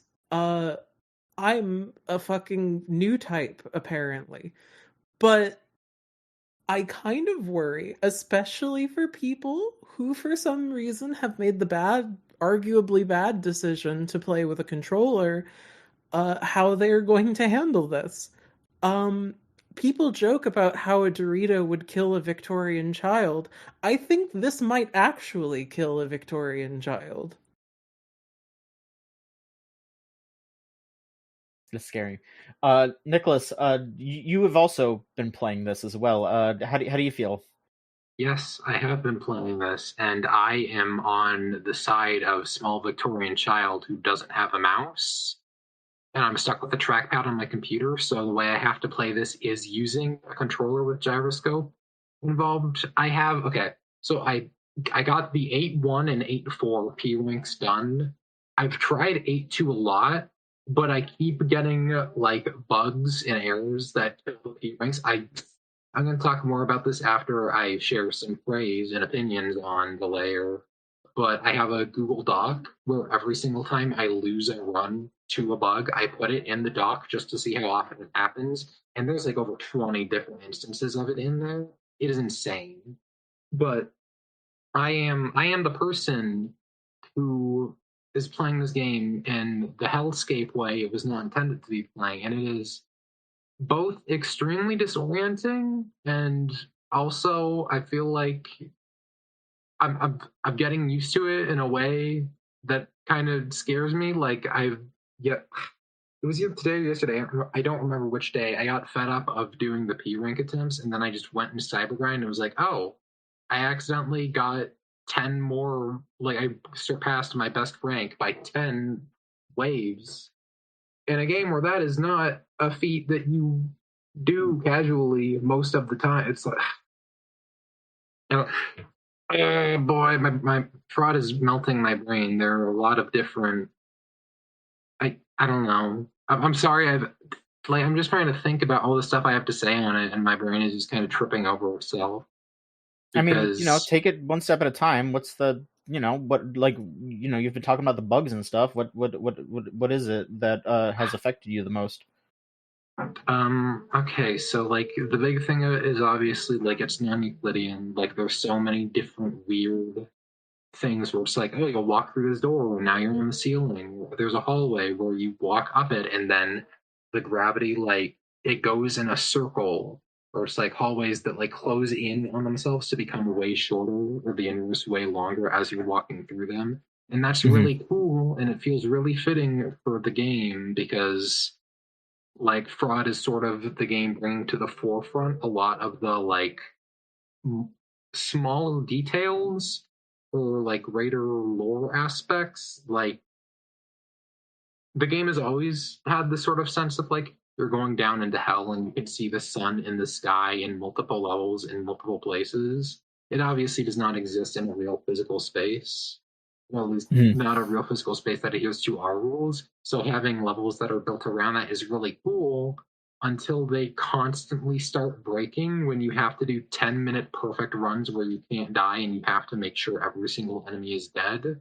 So when enemies are constantly prone to flipping out of arenas, counting as being dead and not dead, when it's like, okay, I have to play 8-3 and I'm going to have to keep up a perfect string of gameplay for 15 minutes, it's like I don't want to do that because this is really cool.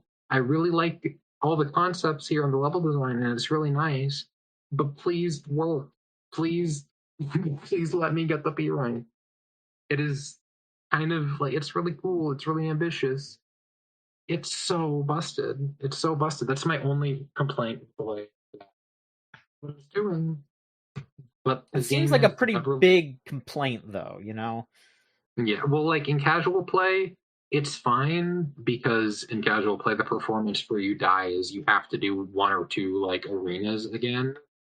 But again, when you have to keep up a perfect run in the longest levels in the game, it's like, on one hand, I don't want to be too mean to it because that is obviously like the peak challenge that the game has to offer, right? A lot of people aren't going to find themselves to be able to do that, even though the game is kind of built around, okay, it's everything that you have learned with this kit to perform perfectly. But on the other hand, like, there's still stuff locked behind it. This is still a big part of people who play the game, and when bugs are so impactful and concerning on these playthroughs, it's like, I don't know, man. These are so constant that the testing feels like, I don't know how bugs, like, when I press the power button in 8.2 after the gravity switch, the door just doesn't open. Like, the entire function of that room just doesn't work. I don't get how like that big of a thing happens. If it was just like enemies flipping into walls exclusively, I'd be like, oh, this is a weird collision thing. But there's so many issues of like event triggers not happening, or there not being fail safes for those event triggers to happen. Like there are so many different times that there's no like, oops, sorry about that, go back into bounds when you clip out of the level. That it's like, I don't know. I feel like this needs a lot more, like, this needs a lot of different bug fixes. And obviously they're going to do that. They put one out really recently that fixed a lot of issues. But the fact that that one came out and then didn't fix any of the issues I ran into, and in fact, it feels like it caused more, but obviously it could have been that those were just there before and I didn't run into them. That feels way more reasonable than, oh, new issues got added. It's like, I don't know. This is so ambitious. I don't know if they're gonna be able to go back and fix everything. And I don't know if it's like, I don't know how that's gonna color my opinion of the like layer from this point on. Because again, everything that isn't just the bugs and issues that I'm having technically is phenomenal. I really love all of it, and I do want to talk about all of it because I want to give this the A's. But it's just really kind of annoying. And I was like, oh, I have to roll a die 200 times to determine if I get to do the P rank for this level, and if it lands on a 1, like a 100-sided die 200 times, if it lands on a 1 a single time, I don't get the P rank. It's like there's so many insanely unlikely chances for bugs to happen that they're just happening consistently because there's so many crazy things with all the wild stuff the level design is doing, if that makes sense. Okay, but here's the thing. When you do finish it, it's going to be real nice. I mean, I don't know. I didn't really feel a whole lot of satisfaction when I got 8-1 done. I was like, oh, thank God I finally dealt with this thing that I kept clipping out of. 8-1 was nowhere near as buggy as 8-2. I think it's just like, oh, I'm just be saying so shit. happy that this piece of shit is finished. But it is really fun. I still really love the level design. I like it a lot. I like the new enemies. I like all the different ideas. I want to talk more about the specifics in here with Lilith because this is one of the rare times where, like, I'm on the pod and I can actually talk with someone about a game we've both played at length, and it's a recent game that we both have stuff to say on, which is very nice. That doesn't tend to happen. That's true. I mean, I think it's good that we're eclectic in that sense, but ULTRAKILL is also the game that they're probably going to put on my tombstone, so I don't really have a choice but to talk about it. Well, that's cool because they're probably going to put it on, like, maybe not on my tombstone, but they're going to mention it like when I die in the newspaper next to the games they actually are putting on my tombstone. They're also somehow still going to be working on it until then. Yeah. Yeah.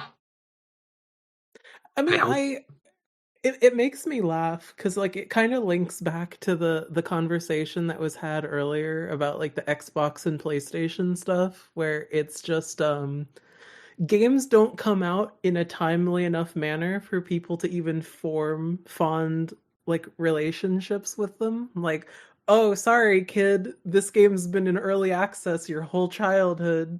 Get fucked, I guess. But like, I don't know. I'm of two minds about ULTRAKILL in particular because I know that this game has a big, gigantic, this game is in early access, like, stamp on it. And that kind of makes me inherently a little more forgiving of things like falling out of the levels. You know what would be really funny? If they finally published the game to 1.0 and just wiped everyone's P ranks. That would be really funny because would you say it would be a prank? I think that, again, the guys that work on this game are some kind of Lokis, some kind of trickster entities. I think it would be really funny. It wouldn't affect me at all, but the kinds of people that get really mad about, like, achievement hunting and completionism will explode on places like Blue Sky. So, I think you should do it. I think it would be really funny. I think they should do it too. I just got the P ranks again. Like, we gotta get this guy a mouse. I can do it fine on my stupid Switch controller. I figured out a setup that works fine enough for me. Dog, you should just get a fucking mouse. What are you doing? I'm sorry. Because it's this funny. Don't live your life for the bit. Steam Deck. I'm having fun without the mount. I'm having fun on my stupid Nintendo Switch Pro controller. I like the game. I'm willing. Hey, my biggest issue with the V rank is the bugs, not the fact that I'm using a controller. That must, like, count for something. And talking about how, like, well accustomed I've gotten to playing ULTRAKILL on this thing. I don't even know how I do it. Again, I've talked about it before, but, like, I think I used up all of my game with a gun skill on being able to P-rank ULTRAKILL levels with the Switch controller. Listen, all I'm going to say is I do not live your life for the bit. That's what I did, and it did not go well. Okay? Don't do it. I'm dead fucking serious. Do not live your life for the bit. Commit to the bit. Life in a good way. Commit to the bit. No. Do not be like me. Please don't. How you end up like that peanut streamer that says racial slurs. Huh? That's not a bit. Hello? That's What are their we whole life is talking the bit. about? That's not. I mean, that's not me. No, I know. I'm just saying that's what committing to the bit does. You know, What is the Like, peanut that's for me. streamer? yeah, the peanut, There's like just unburned some peanut. You've never stupid heard of this? streamer. He looks like the annoying Listen. orange. Listen. Do you want to talk about the opposite of living for the bit? I'm living under the damn rock. That's fine. That's It's where we not keep you, even so you like don't have to hear being. about the peanut. It's I live a happy life out of touch. I don't use algorithmic feeds. I don't use the For You, like, front page of YouTube. I don't. You shouldn't. Yeah. I do things on purpose, and then occasionally people will just come up to me and say, "Have you heard of the peanut who says racial slurs apparently?" And I get called old for saying no, but the amount of people I have experienced in my life who will say things like, I'll say like, "Oh yeah, I don't use algorithmic feeds. I don't know what you're talking about." And then people will go, "I wish I could live like that." And it's like, you can. You literally Yeah. control the You websites you go to. You can have do the that. power to break these patterns. Mhm. Didn't Burt Peanut win the Streamer Award at the last Game Awards? He might have. That's when I heard I of know him. for a fact he was in contention. My thing is always, I don't seek this information. It's like, I am a computer. I am a beep boop robot 90% of the time. And I am like, I see keyword and I'm like, ooh, need to know keyword now. Need to know keyword now. I just saw someone offhandedly say fucking peanut. Now I have to look up this peanut. Why does the peanut say slurs? What is going on?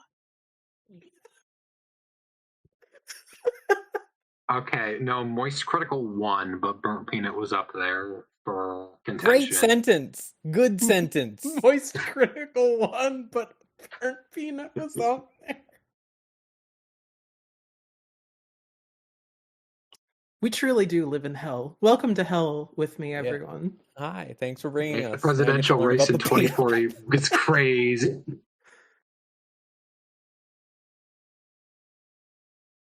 Yeah. All right. I guess I'll talk about something here. Please. Folks, have y'all heard about this this Romeo guy? I hear Yeah, he's I a heard dead man. he's alive and well. Well, you heard wrong about that one, Rose. What? Lily's got it though. Huh? He's a dead man. Rose is Fuck. dead. So, folks, I need to be just completely honest with you. I need to just. I mean, I was honest before, but I'm being more honest here. Listen. They made another No More Heroes game. A good one. They made a good No More Heroes, but it's called Romeo's a Dead Man. And this just absolutely proves my big theory that No More Heroes 3 was kind of just screwed by the whole purchase thing and it having to get shoved out the door. Like, a lot of this is the gameplay is very similar to No More Heroes 3 and all that. It's just it's really good though. We talked about it last time, so I'm not going to dwell on it, but God, it feels so good to have another one of these, and I feel peace in my heart. I mean, where do you feel it succeeded where the last one failed? It has an actual like through line in its character designs and plot. Instead of just being a bunch of random bullshit that isn't really super connected and also isn't some weird like Marvel Cinematic Universe jerk off scenario that goes nowhere and feels like just a lot of complaining. I heard the Travis Strikes Again director worked on this one. That is true. Which is Yes, definitely makes it make sense to me. and Travis Strikes Again was really good. So it has a lot of flavor and flair, and it just It's really good. It's got the like I said, the gameplay of No More Heroes 3 was not the issue. It was everything around it. It was the plot just feeling very haphazard and desperate. It was the environments and structure being bad, and this one is more consistent and more fun to progress through. And I think that it's just well polished, well made, just very, very good. Beautiful it's got UI. soul. It's got so much soul. Yeah, gorgeous UI all around. No More Heroes 3 had a pretty good UI, but this is far better. I could just highly recommend it. Like if you like No More Heroes 1, 2, and Travis Strikes Again, or hell, if you like 3, you hop on this. It's really it is exactly what you want from that, and it has its own flavor though too. You know, like me calling it another No More Heroes. It has that like structure and that gameplay, but like Romeo and all the characters are very different from Travis. Like Romeo is a naive young man who wants to just help people and believes in the power of love over everything, but love will tear you apart. And you have to kill your past in order to move forward, and that is what this game feels like. It is an actual statement that has merit to it. I'm very happy that this game exists. I'm very, very happy about that. It's good. Maybe someday I gotta pull No More Heroes off the pile. I think you do. It's fun. It's cute. No More Heroes 2 is still one of my favorite games, but you know what? I mean,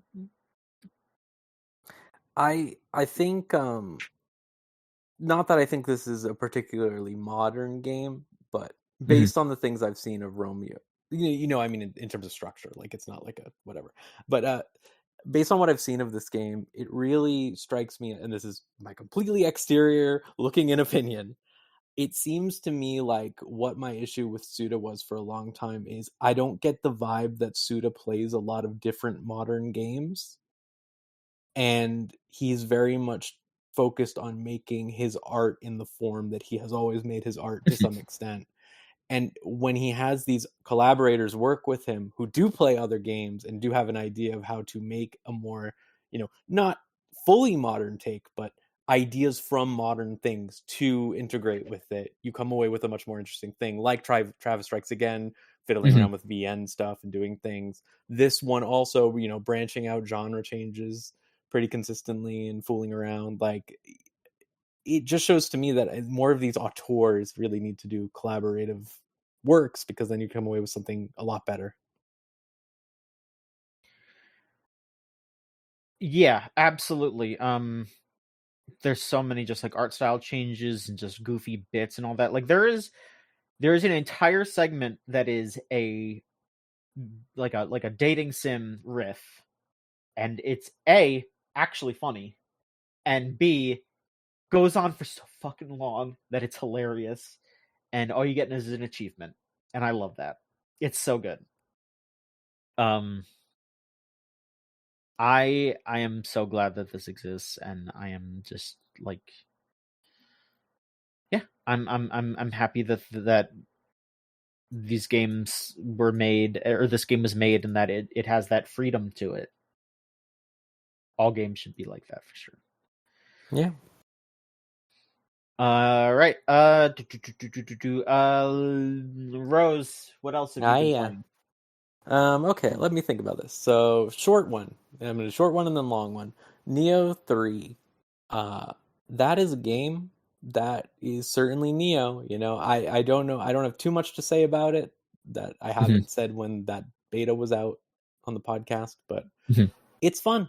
It's I'm sure when Lorelai gets back and is able to talk about it, she'll go in on further detail, but I'm about, I would say, probably halfway through the game. I think the open world is very well designed, which is, the scariest part of any game, doing an open world game entry in the series. It pretty much decided to make an open world that's 3 distinct areas, and the areas are broken up into sub areas that are all designed like a Nioh level. So you still you basically just have a bunch of connected linear areas, which is my ideal open world to some extent, especially for a game like this, instead of Elden Ring where you just ride your horse across a field a lot. I think that the combat changes are all really good. It does make the game a little easy. I think they should have perhaps overcompensated with some, make the enemies a little harder than they were before to compensate for the fact that the player has a lot of abilities at their disposal now. There's that whole samurai ninja style switching, which is really fun.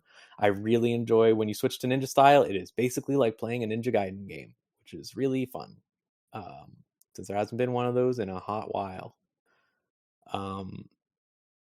This definitely marks those games entering way more of a character action space where expression is the main focus, because they have diluted the experience of gaining skills and gaining moveset changes to the point where what was once you have to beat the game on New Game Plus twice to unlock the special set that lets you do the funny thing you want to do. Now it's like, hey, you're in the first zone and you open a treasure chest and you found a skill book that just teaches you that. And then you can sort of build craft separately your armor and those skills. So you come away with a lot more tools at your disposal, which is really fun, because I think that's the best part of action games, is being able to do something like a DMC Dante, right, where you're able to switch between Trickster, Royal Guard, etc., and fuck around. And this is only 2 styles, but you can have 4 weapons, so it's very much in that same vein. And it's fun to just bounce around and switch. I'm interested in getting into the New Game Plus stuff if I have time. Games keep coming out, as you know, like Pragmata and Saros are next month. So I'm a little scared of diving into that, but we'll see. It's definitely fun. There are a couple problems I have with it, but I'll wait until the game is fully done before I can, fully judge on that. And then the other game that actually, you know what? I should finish on the game that only I played. I have one more shared game that I can talk about with Nikolas. Sure. So I like The Binding of Isaac a lot. So I'm hopelessly dependent on the horrible games by the horrible man Edmund McMillan. And We forgive you. Thank you so much. But my Tommy gun We're in the don't. pit with you. Sometimes these cats have Tommy guns too. Mewgenics came out. I really don't want to say that game, so I've been calling it the horrible cat game, the criminal cat game, various things. And it's really fun. It is really fun. And I hate the art, and I hate the poop jokes, and I hate everything about it. But it's really funny that he put out a tweet saying, "Are there really that many poop jokes in the game? I can only think of 2." And then there's 50 replies to it, and every single one is a different thing after the first area of the game. It's hell. It never stops. I think this is less offensive to me, the gameplay part, than Isaac visually, just because Isaac is non-stop, you're in the pissy zone, blah, blah, blah, here's the toilet, blah blah blah, and this is just more like fucking Newgrounds Flash game, epic edgy or whatever. It way bothers me less less than than Isaac, honestly. The thing is that on a core gameplay level, they're very solid.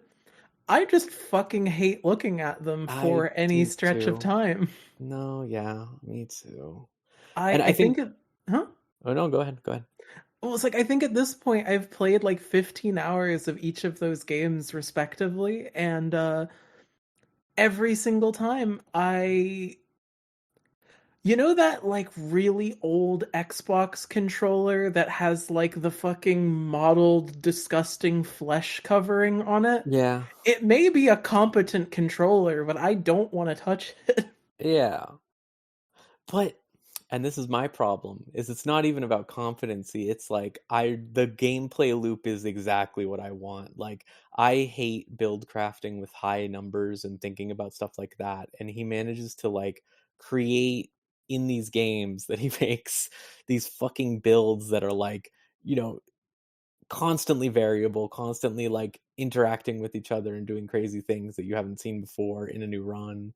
And like I don't know if it's my ADHD brain or what, but I'm like, yeah, this is the same thing that's like when I do Final Fantasy, right? Final Fantasy 14, I switch jobs for like every single thing I do. I'm playing a new job every single time. And it's the same thing here where it's like, oh, every run feels a little different. Oh, I figured out a new thing. Oh, it's but I hate how it looks. Oh, I hate how it looks so much. I wish it wasn't like this. I also wish that all the NPCs weren't like that and the writing wasn't like that. But also, it's really fun. He Like, I don't know what else game. to say because he can't do anything. like all video game writing began and ended at Battle Block Theater. This is worse. This is like, here's the homophobic NPC that's a homophobic joke. Don't you just think it's so funny that you put the cat in the garbage when you're done with them? Like, it's just so funny. So I tell funny. this to my 8-year-old nephew and he laughs and laughs and it's so funny and I'm smiling. There is only one funny NPC, and it's the NPC who is this kid running a furniture store, and he's selling the furniture because he apparently spilled a giant pile of furniture on his grandmother, and he has to sell the furniture to get her out. Yeah. And I think that's kind of a funny joke. That is a funny joke. Because he's always like, she seems to be fine because she's always yelling like stuff at him, and he's like, oh, don't worry, I got it. And it's just like, I guess she's just stuck there under that pile. Yeah, that's a good bit. But everything else is horrible. I don't like even mind the humor itself being edgy and immature, because obviously that's an intentional aesthetic choice. Yeah. But like, I can tolerate it a lot better in Isaac because it feels like it's more like aesthetically intentional. Because like, obviously it's still like the same poop and pee and blood and everything in Isaac, but that kind of like, because the game is more interested in sort of when it is actually like writing something and going on about like its story and characters and ideas, it feels directed towards the idea of like, okay, Isaac is this abused child. He isn't going to like be living in a nice home. He's going to like have these disgusting thoughts because he like is pulling from his own horrible reality and trying to make it this sort of fantasy, right? But in Mewgenics, we're like sort of horrible cat game. It doesn't like feel intentional. It feels like there's no sort of that aesthetic for it to pull into. It's like he's trapped there. The cats ate poop. And then the cats peed on each other. It doesn't feel like it blends together with itself in the way Isaac does.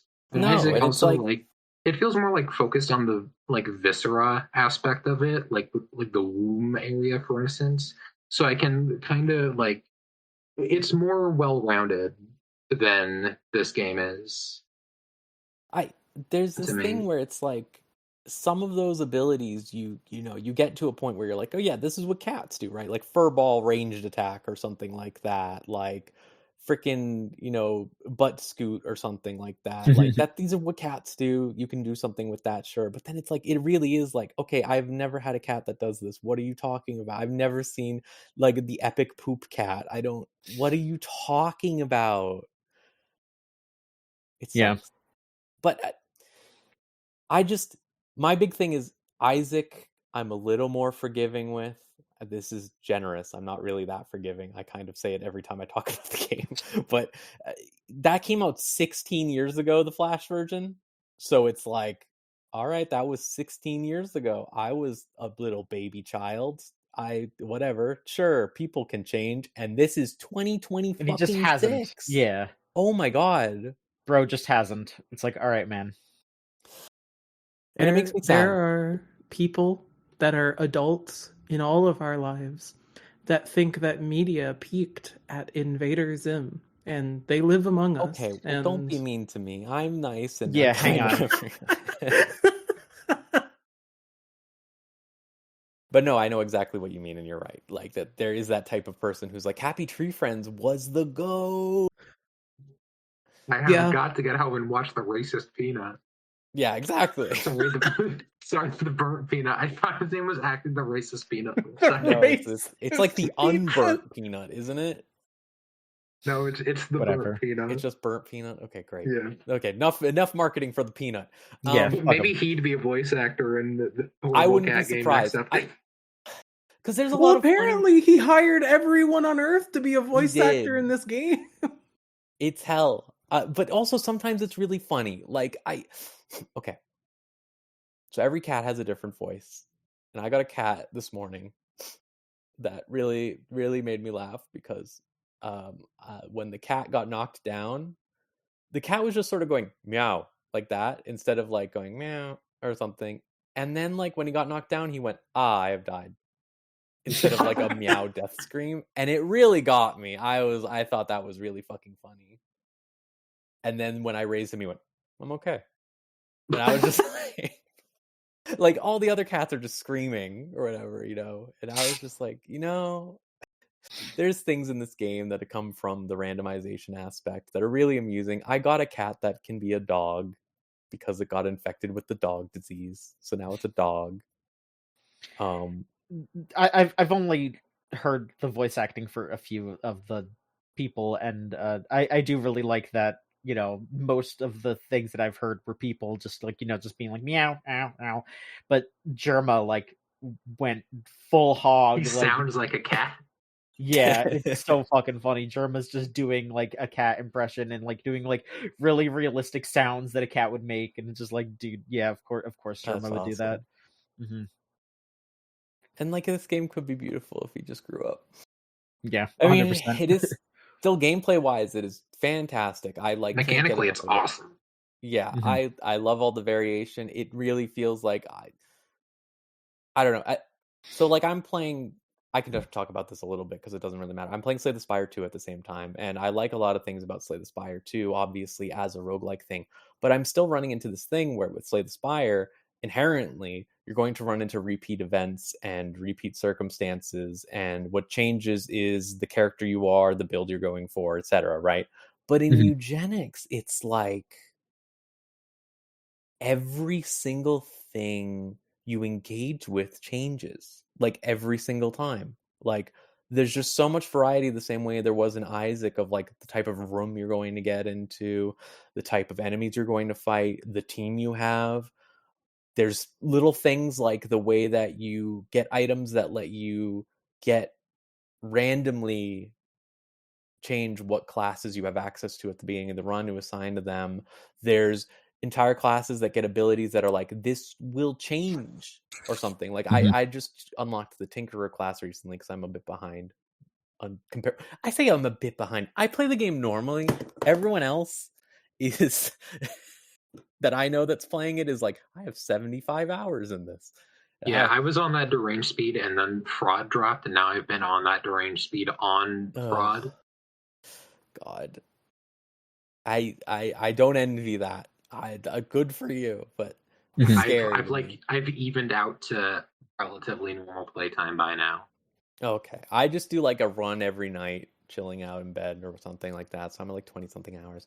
But there's this. It's just the Tinkerer that I got had this ability that was like, hey, I turn this into a random one of my class skills. And the Tinkerer's whole thing is I build robots and do weird things. And you're supposed to spec into one specific robot. But it was like, no, I get to mash this random button basically and then get every single robot. And that was really fun just for a run or whatever. And then it's like, sometimes there are runs where it's going really bad. So I have to really think about what character can do what and like use items I wouldn't think of doing just because I think this will make one turn survive longer or something like that. It's really fun. Also, it solves the problem with a lot of these Fire Emblem likes, these turn-based tactics games where the speed, you can adjust it and make it even faster, but it's like everything is so snappy. I think my only problem is that there's no undo button with how, some things can work, and I would like just like a, hey, you can undo this turn once or something like that. But even then, it's so fast. Everything is so fast. You go through the run, you do it like 40-minute runs pretty much for the most part. Like It feels like Isaac. It feels really fun. I'm gonna keep playing it because it's fun, and I hate that. I really hate that because I never want to say the words Mewgenics out loud. You know. But he's so good at making gameplay. He's so good at making games. It sucks ass, dude. Why can't he be like friends with someone who like is normal? Why can't he be friends with me so I can make the art for his games? It would be better.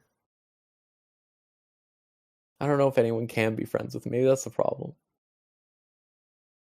He's always like, pull my finger. Yeah. By giving him a handshake because we're friends and he's going to zap me with an electric buzzer. That implies like he's funny. some kind of clown. This is just like this guy's in the drain gang. I don't know how else to put it. He's in the sewer. He really is, though, is the thing.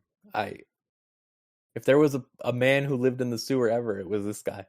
Yeah, it's like the opening of It, but instead of Pennywise like being an evil clown, he's just an actual clown that lives in the sewer grates. Do you want to voice act in my game? And he's holding out Polyphemus from Isaac, and he's like, "Do you want this?" And I'm like, "Yes." Yeah, I do. Yeah. All right. Lily, what about you? What's going on? Let's hit you again one more time. So, I'll speedrun. 2 very quick points, and then I'll talk on the big third point. Sure. Trails to Azure is still really, really good. I got to the through all of what I think the first day of the 4th chapter. That's insane. That's insane what they're doing to me. I had to explain to my partner in our bedroom last night, and she literally just kind of stared at me through all of it and then said, "What are they doing to you?" So if that gives you any idea of the scale of events that are happening in this game right now, it does kind of just feel like that sometimes, where if you guys want to go on Discord right now and type in Trails in the GIF search, the first GIF should be the Trails fans spoiling literally everything ever. I'm not going to maintain that prophecy, but to my friends and loved ones, I'm sorry. I am that person. But really good game. It really reminds me, after the drought of really good JRPGs in the mainstream space, it reminds me that video games can be good. They can be. I played a bunch of Next Fest demos. Those are really exciting me for the games to come. The ones that I was really excited for. I really enjoyed Firestarters. I know it is just literally another mobility shooter where the gimmick is skating, but look at my wall behind me. I know what kind of creature I am. I like playing games where I get to move fast. It's all about the speed. That one was really good. Annihilated, I am really interested in, because it kind of seems to be doing like a combination of like a dungeon crawler and a VN. There are some writing choices that I am not the biggest fan of in some respects. Also, you can tell that the translation is really rough in some places, but hopefully they'll polish that up. And then the third one, which is second on this list, the third one was really funny because I was literally in the middle of talking to Rose, and then she went, "Hey Lily, have you heard of this game?" And I went, "Wow, this looks really, really good. How did you like find this?" And she's, "Well, I found it," and she kind of did the verbal equivalent of gesturing at me, and then just went, "This looks like something you would be into." So it is basically what if Neon White had like a Nier aesthetic. Pretty crazy. So once again, I've been put in the movement shooter minds, both with and without my consent. So that's just going to happen forever. But The thing that has been happening a lot lately was I didn't expect for multiple people to grab me all at the same time and demand me to play Monster Hunter. So I've been playing Monster Hunter again. The last time I played Monster Hunter Rise was in 2024, and I got really, really burned out. But I realized something over the past few months. Sometimes killing a monster with a really big sword is cool. So only sometimes? What? Well, hear me out here. Even heightened aura is possible to get burned out on. You can get burned out on peak. That's true.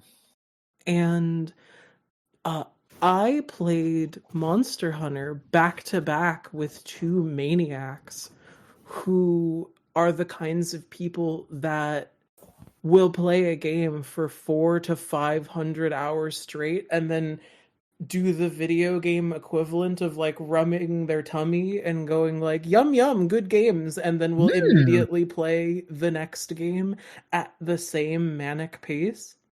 So being able to play it with people I love who know how to pace themselves has made that game really enjoyable. Every Monster Hunter fan in a 50-mile radius is going to come and kill me for saying this, but I like the longsword. I enjoy using the longsword. Oh I no! Me too, like sister. countering. I'm try to kill going us. I'm going to draw my sword, and they're going to try to beat me with rocks, and then I'm going to parry all of them. Well, actually, let's be honest. I'm going to mess up the parry timing on the first one, and then they're going to beat me to death on the ground because I keep mashing the A button when I shouldn't be. But I've been really enjoying Rise. I don't have a pewter strong enough to run Wilds. Maybe someday. Few people do. Few people do. I'm still laughing really hard at the week that we were talking about the DLC calls completely ruining the running of that game.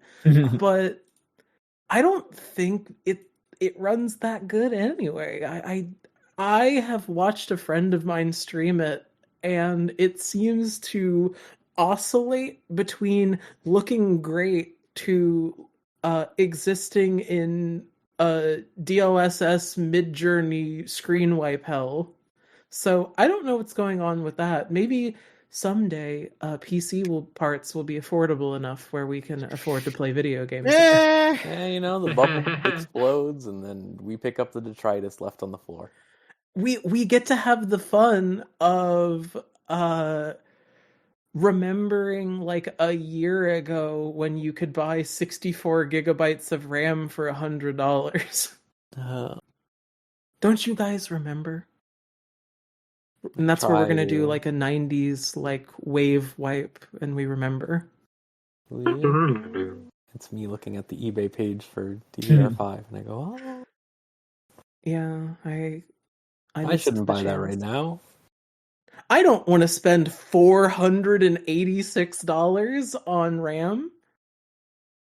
That's right. I don't. Someone save us, please. Someone in a country that builds technology and not this one. Someone please build RAM. Someone save me. Someone mail me a hard drive. I'm begging you. No, not a hard drive. You need a solid state drive. I need something. People keep like buying me video games where it's like an SSD is mandatory, and also the game is greater in size than the entirety of like every known published work on Earth. Yeah.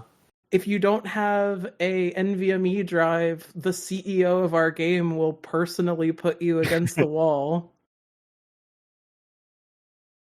I need help, is what I'm saying. Monster Hunter is good, though. Always murder monsters with your friends and loved ones. I will say that if you enjoy longsword as someone who also enjoys longsword, I recommend if you ever want to try another weapon, I find the charge blade feels pretty good in similar ways because you can do you pull out the shield to block the thing perfectly and it goes clunk and you're like, yeah, and then it's charged up and you do a Well, you whole see, thing. I have to use longsword because I play with a bunch of switches, as in switch axe users. Oh, but I mean, you can do charge blade too. It's just... There's only so much I can tolerate getting slapped by people who But are then you could wild be the swinging slapper. me to death. I don't want to contribute to the violence. Why not? Because I want to be better than what I see in the world. And when I play with someone who thinks it's really funny to walk up behind me and slap me up in the air, so I go, what? Every time. No, okay, I kind of get it. I don't know. I don't want to be that. You don't want to make other people go, look. No. Really? Unless it's really funny. Mm-hmm. You're off the fucking goop for this one. Me? What did I do? Because you're playing Monster Hunter and you're like, I don't like violence. Like, no, kill! Listen, I play with my partner, and no matter what, she will stop me from fighting the monster to put the net trap down. I can't kill if I want to if I'm playing with her. She should be killing too then. It's Monster Hunter, not Monster Friender. Well, that's what she's trying to do. She wants to befriend she calls every monster in the game a dog. Literally, go play the fucking story. Monster Friender's coming out this week. Yeah, I was gonna say. Go play stories. Monster Hugger. Stories 2 is pretty cute, and the new one looks pretty good. There you go. All right, let's see.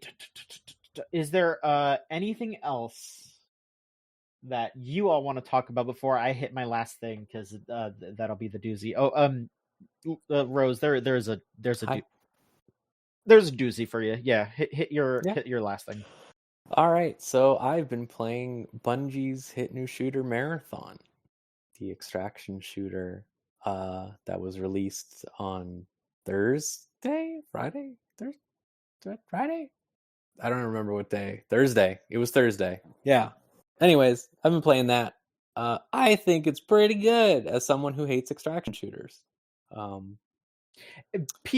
Everyone is being fucking insane about this game, but yeah. please. So yeah, and part of that I understand because there's a lot of layers to this, right? First, we talked about Highguard earlier. There is just that omnipresent Concord hate group out there who is just every time a new game comes out, they're refreshing the Steam charts, going, "Ooh, I want to say it died," and it's like, Jesus, okay. There's people who genuinely, and for valid reason, have become disenchanted with Bungie as a company. There was plenty, Destiny is a pretty weirdly handled game, broadly speaking. So Destiny fans have always been the most unhappiest people on Earth. And when there was all that stuff semi-recently, this game alone had, some fraught development where it was revealed a lot of the art design was cribbed from a specific artist. I saw that they have solved that. Anti-Real, I believe, is her name. She is in the credits for this game as a design consultant. So they ended up reaching an agreement of some kind and working it out. But that's just one of the many issues they've had. Issues with their founders talking about insane stuff. But so I understand there's a lot of angles to approach this from. But broadly speaking, it's a really good game. It feels really good. It's very well considered. It's clearly coming from a place of people who have played a lot of games in not only that space, but a bunch of shooter spaces. It is very Apex Legends, for example. There are a lot of things I could say are one-to-one taken from Apex Legends, but improved in some way. But really, I think, okay, when I played Destiny, I was playing it mainly because I love Halo quite a bit. I like Halo a whole lot. I played Halo Reach every day when I was a little child. I couldn't stop. And there is this problem in Destiny where the game kept becoming lighter and lighter. Mhm. Like, the enemies stopped having as much impact, the shooting stopped feeling as heavy and deliberate, you weren't exactly making tough ammo choices outside of your fucking power weapon all the time, and also, like, the PvP in Destiny, this is my personal opinion, sucks. You're playing a game where everyone can have a bunch of millions and millions of different guns, so you never really know what you're dealing with outside of a weapon type, but you could be fighting against someone who's using a grenade launcher, and their grenade launcher could function completely differently from someone else's grenade launcher, you know? Mhm. And it just doesn't feel good. And also, because they have to have that variety, no one is focusing on specifically how one gun feels. They're focusing on how each archetype feels broadly within the space. In Marathon, there are like 12 guns or something. So it's back to the Halo thing of they thought a lot about all these guns. There's battle rifles, there's fucking all this stuff. And they have some loot modifiers and stuff like that, but it's not meaningfully engaging it. It's more like, hey, this player might move a little faster when you shoot at them or something like that. I'm so happy to be playing it because I didn't think they could make a Halo style PvP shooter again, and they Yeah. did. So I am very happy with that right now. I wish the time to kill was a little longer, but still, it feels the way that those old Halo games did, specifically Reach, and I love that. I love that about it. I think visually it looks amazing. When we talk about Romeo as a Dead Man, we talk about the beautiful AI, right? UI, right? Like the way that they thought about all these things and really knelt into an aesthetic.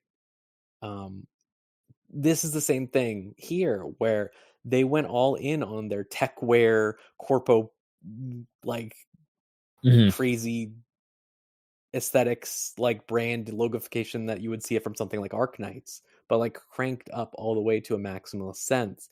You have these Mhm. really vibrant colors that are still washed out to some degree to fit the nature of the world, but they aren't washed out in the way that a blue filter movie is. It is more like, hey, this is a very deliberate place and you're going around it. The iconography they designed for all of those.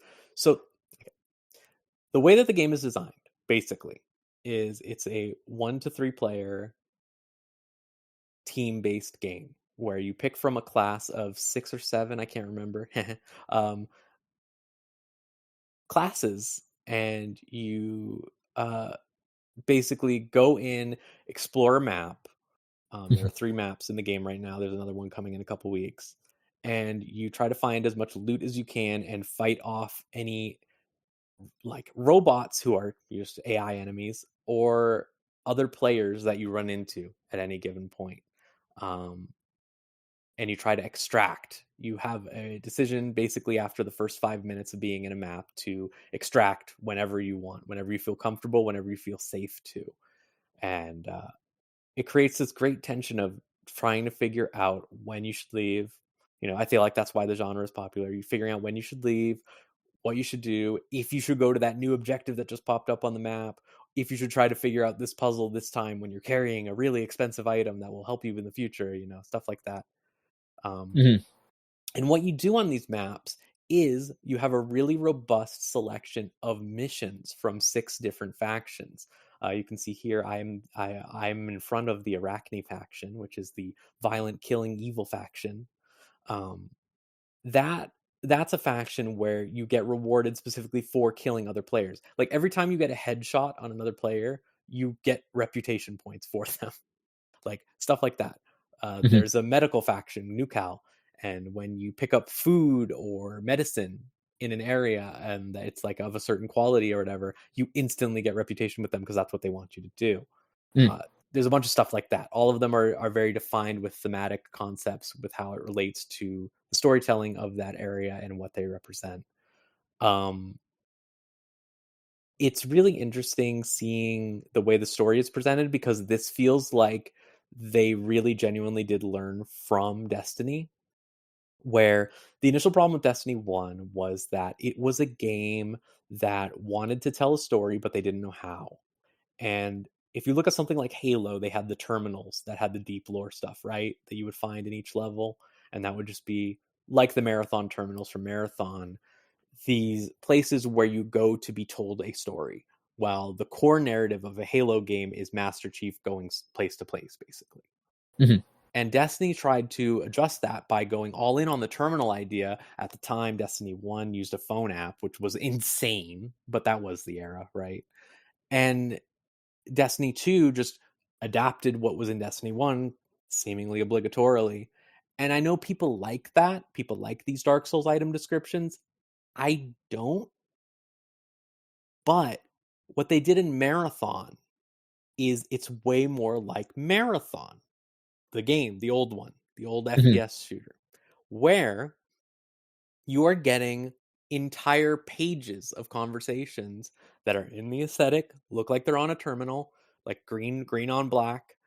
They're like broken up into multiple segments, unlike Destiny, where it's just like they might be scattered across all sorts of gear or something like that. You just do things in the game, you find items, you find lore, you read about it, you do it outside the lobby, so it feels like you're going back home and figuring out what happened at the place that you were just at and what you were involved in. There's also progressive storytelling from engaging with those different factions, agents, and stuff like that, and learning about what they're going for, what they're doing, how this whole situation happened, this weird like post-apocalyptic scenario on this colony world that Earth has tried to establish. It's super cool. Feels like versus Destiny, where Destiny was this weird super cinematic game that was broken up by moments where the true story that explains everything is in an item description. This feels way more like, no, the game is not being broken up by a cinematic cutscene or event that is going to happen. You are doing your fucking job and you are going home, and that is where the story is, at home. So I feel like this structure works really good for it, especially with, I can see visually in the future going forward, this live service format working really well for the type of story they're telling, because they have created modular maps and zones where they can change the weather, change locations, have ships. They have a whole event that can happen where a ship just fucking appears in a giant cube, just goes over an area slowly unfolding, and then it just blows it the fuck up randomly. That's cool. While you're playing. And it visually, it's crazy. And based on like how things have progressed over even just a few days it's been out, I saw they activated terminals where you can talk to Durandal, and like by solving weird puzzles in the map that aren't super obtuse, but you have to remember you're working in a scary environment where you might be PvP'd right while you're doing it. It's interesting, it's cool. It feels like you're finding something secret versus Destiny, where it's like maybe early on Destiny felt like you were uncovering something secret, but that gradually becomes the format of, yeah, I have, finished the raid, so I get to learn why I did the raid in Destiny. Right. Versus Marathon, where it feels like you understand the chords of what you're doing, but the deeper minutia, the background, how we got to this state is being explored in those terminal entries, and I think that's really cool. Yeah, I just really like it. Me and Skull have been playing a bunch. Spencer, sorry, I should use his site given name.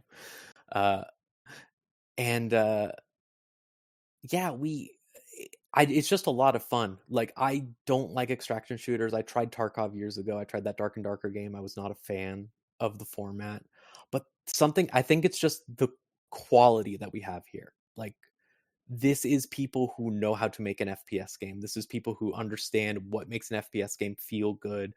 The fact that this isn't like that fucking Arc Raiders game, where this is my darkness speaking, but when people talk about that Arc Raiders game and they talk about how awesome it is that everyone is your friend in this PvP game and that you're a bad person for killing them or whatever, like, it just makes me mad, because it's like, on a certain level, you do love to see the, humanity connecting, whatever, blah, blah, blah. But also, like, I want to fucking play the game, I don't want to have to like do some sort of jumping jacks in my mind about whether or not this person is okay to kill, or like, yeah, it like, there's there's something beautiful about seeing, like humanity spring forward and all that, but like, it's one of those things where it's just like, just if like you are playing the video game, the structure of that video game is what it is. If you just want to hang out with people, go download VR chat. Play Helldivers. Like if you want to play something competitive or cooperative, play Helldivers. Like, like sometimes it's fun to, be in a TF2 server and everyone just starts calling it in, but if that was the entire game, then that's not that game anymore. Like that's just bullshit, and, I've seen people posting on social media being like, I'm so mad that I can't, just be a friendly in Marathon. It's like, don't play Marathon. Like, just play a different video game. Like, you did not, like, you want a different. It's the same thing as people being mad that this isn't a single player game or something. It's like, it's the same people. Play something else. Just play something else. It's the same people that get fucking mad that Final Fantasy 14 isn't like Infinity Nikki. Yeah. Like they're mad that there's story content that they have to play dress up with their little doll, but it's like, okay, then you're not engaging with 80% of the damn game. Yeah. Play something else. That is definitely a problem I have with the broader game space and I think this Steam reviews continuously make this worse and worse for sure. It's always been a problem, but there is this, I mean, YouTubers are the real problem, right? Twitch streamers, etc. Where it's like, sorry. It's all your fault. Twitch streamers do this thing, right? Where, and I notice this a lot with Apex, where they aren't thinking of the game they're discussing from the perspective of actually playing it, understandably so. They're approaching it from, how do I make content with a capital C that is appealing to people? Oh no, I died a lot doing this thing, or oh, my build isn't ideal. That means the game is horrible. And we need to mold the game into a point where it fits the idea of what content I want to, push forward. And then that extends to just capitalizing off the gamer mindset, where the gamer wants the ideal super game all the time, right? Mm-hmm. And it's like, with this specifically, seeing the single player comments, it is like, yes, I understand everyone. I love Halo campaigns. I love Marathon. I liked playing, Marathon 2 and seeing how insane it was years and years ago, and I would love that for them to do another one. But I don't understand where this comes from after they've worked on Destiny for like 15 fucking years. Like, it's like, it would be like if you were all of a sudden, okay, that's a bad example because John, you would immediately say, I want that. I was going to say, it's like if you like pulled Kojima now after making all these games and say, make a new Snatcher. And it's like, I mean, yeah. Okay, yeah. It's like you would want that in that example. That's why it's a bad example. But yeah, exactly. Still, to some extent, you can understand how it would be like, hey, you're asking him to make a visual novel after he has made these insane systems games for like 10 years. It's more like if you grabbed Kojima, told him to make a new Snatcher, but then specifically said it needs to be a visual novel. You cannot do anything with the new stuff. Like he'd be like, why have me do this? Like, why would I even do this? Yeah, like it just. Yeah. Well, it's also it ignores the capacity of the people who make things to have preferences over the things that they make. Right. It's the idea that this isn't art being made. It is a product for me to consume. It has to be cultivated because it's supposed to represent a thing to an audience. Like, it is the equivalent of complaining about someone making, oh, I made this beautiful dinner. I love making it. And it's like, well, I wanted pizza. And it's like, well, too fucking bad. It's also like the kind of person who, like, you follow an artist because they draw fan art that you like, and then they start drawing something else, and so you fucking whine at them for 5 years about how they... them. Yeah, exactly. It's all the comments I got on my lesbian fan fiction that's like, you should write Saber and Gilgamesh. I think that would be awesome. And it's like, no. What? Go somewhere else. It's just like, I don't understand where this mindset comes from, just broadly, because I think it just consistently ignores. Okay, to be clear, I am fine with people disliking what a game does, but you should take it on its merits. You should take the game as what it is, not what you imagine it to be. A complaint I see all the time is talking about marketing, or this idea of, well, I had the idea that the game was this, and it's like, I'm sorry, but that's on you. Like, what do you... I mean, you want to know what's really funny? It's like culturally we're going back to that one fucking Doom 2 review that people have been clowning on for decades, or Doom review, where it's like, if only we could talk to these creatures. And it's like, you're talking about a thing the game isn't trying to do. Mm-hmm. Yeah, and there's like definitely angles you can take, but they should come from engaging with the game rather than, especially with this case, it's a lot of people who, we're never going to play this game, right? Like a lot of the people talking about this game and complaining about it, we're never going to play whatever it was.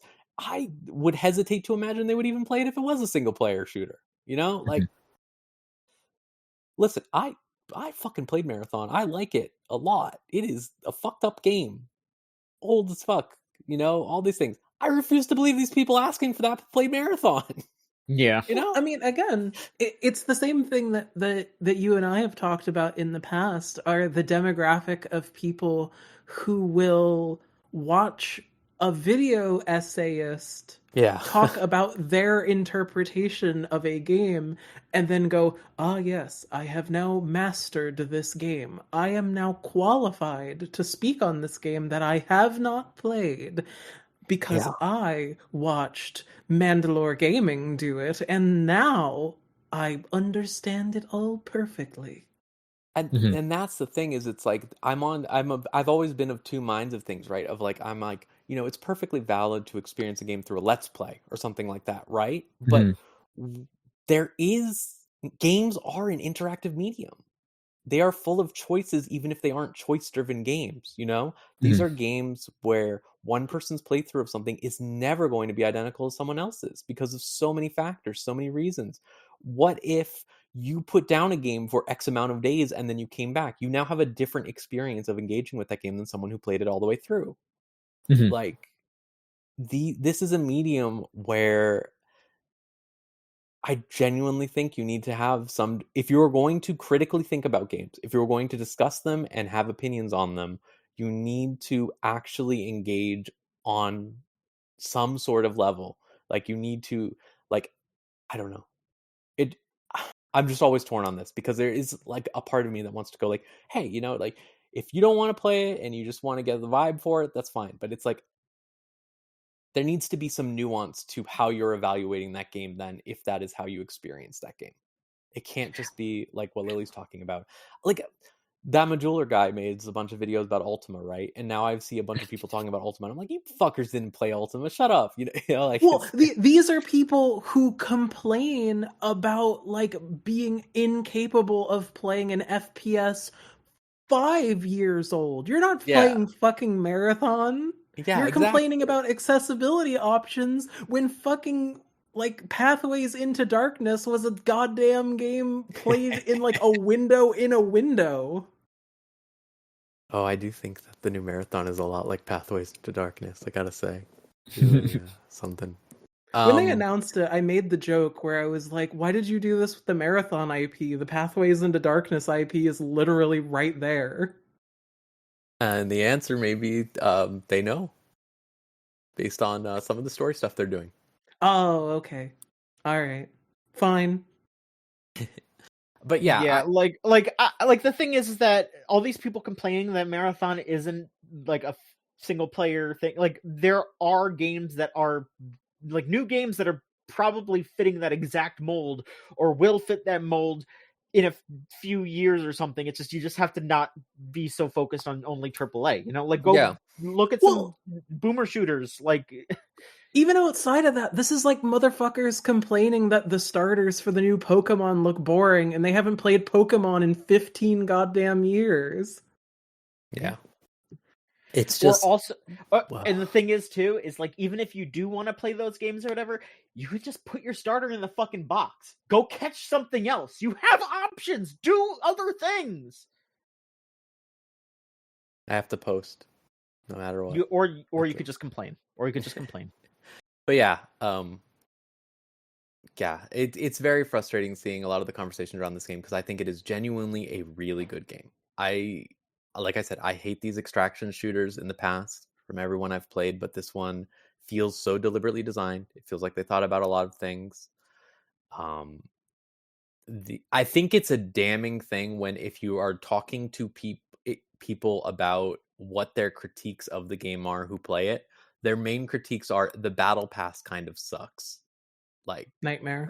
That is such a non-issue. But what I mean is that's such a non-issue that it reflects on what the broader, vibe of the game is, which is it's pretty damn good.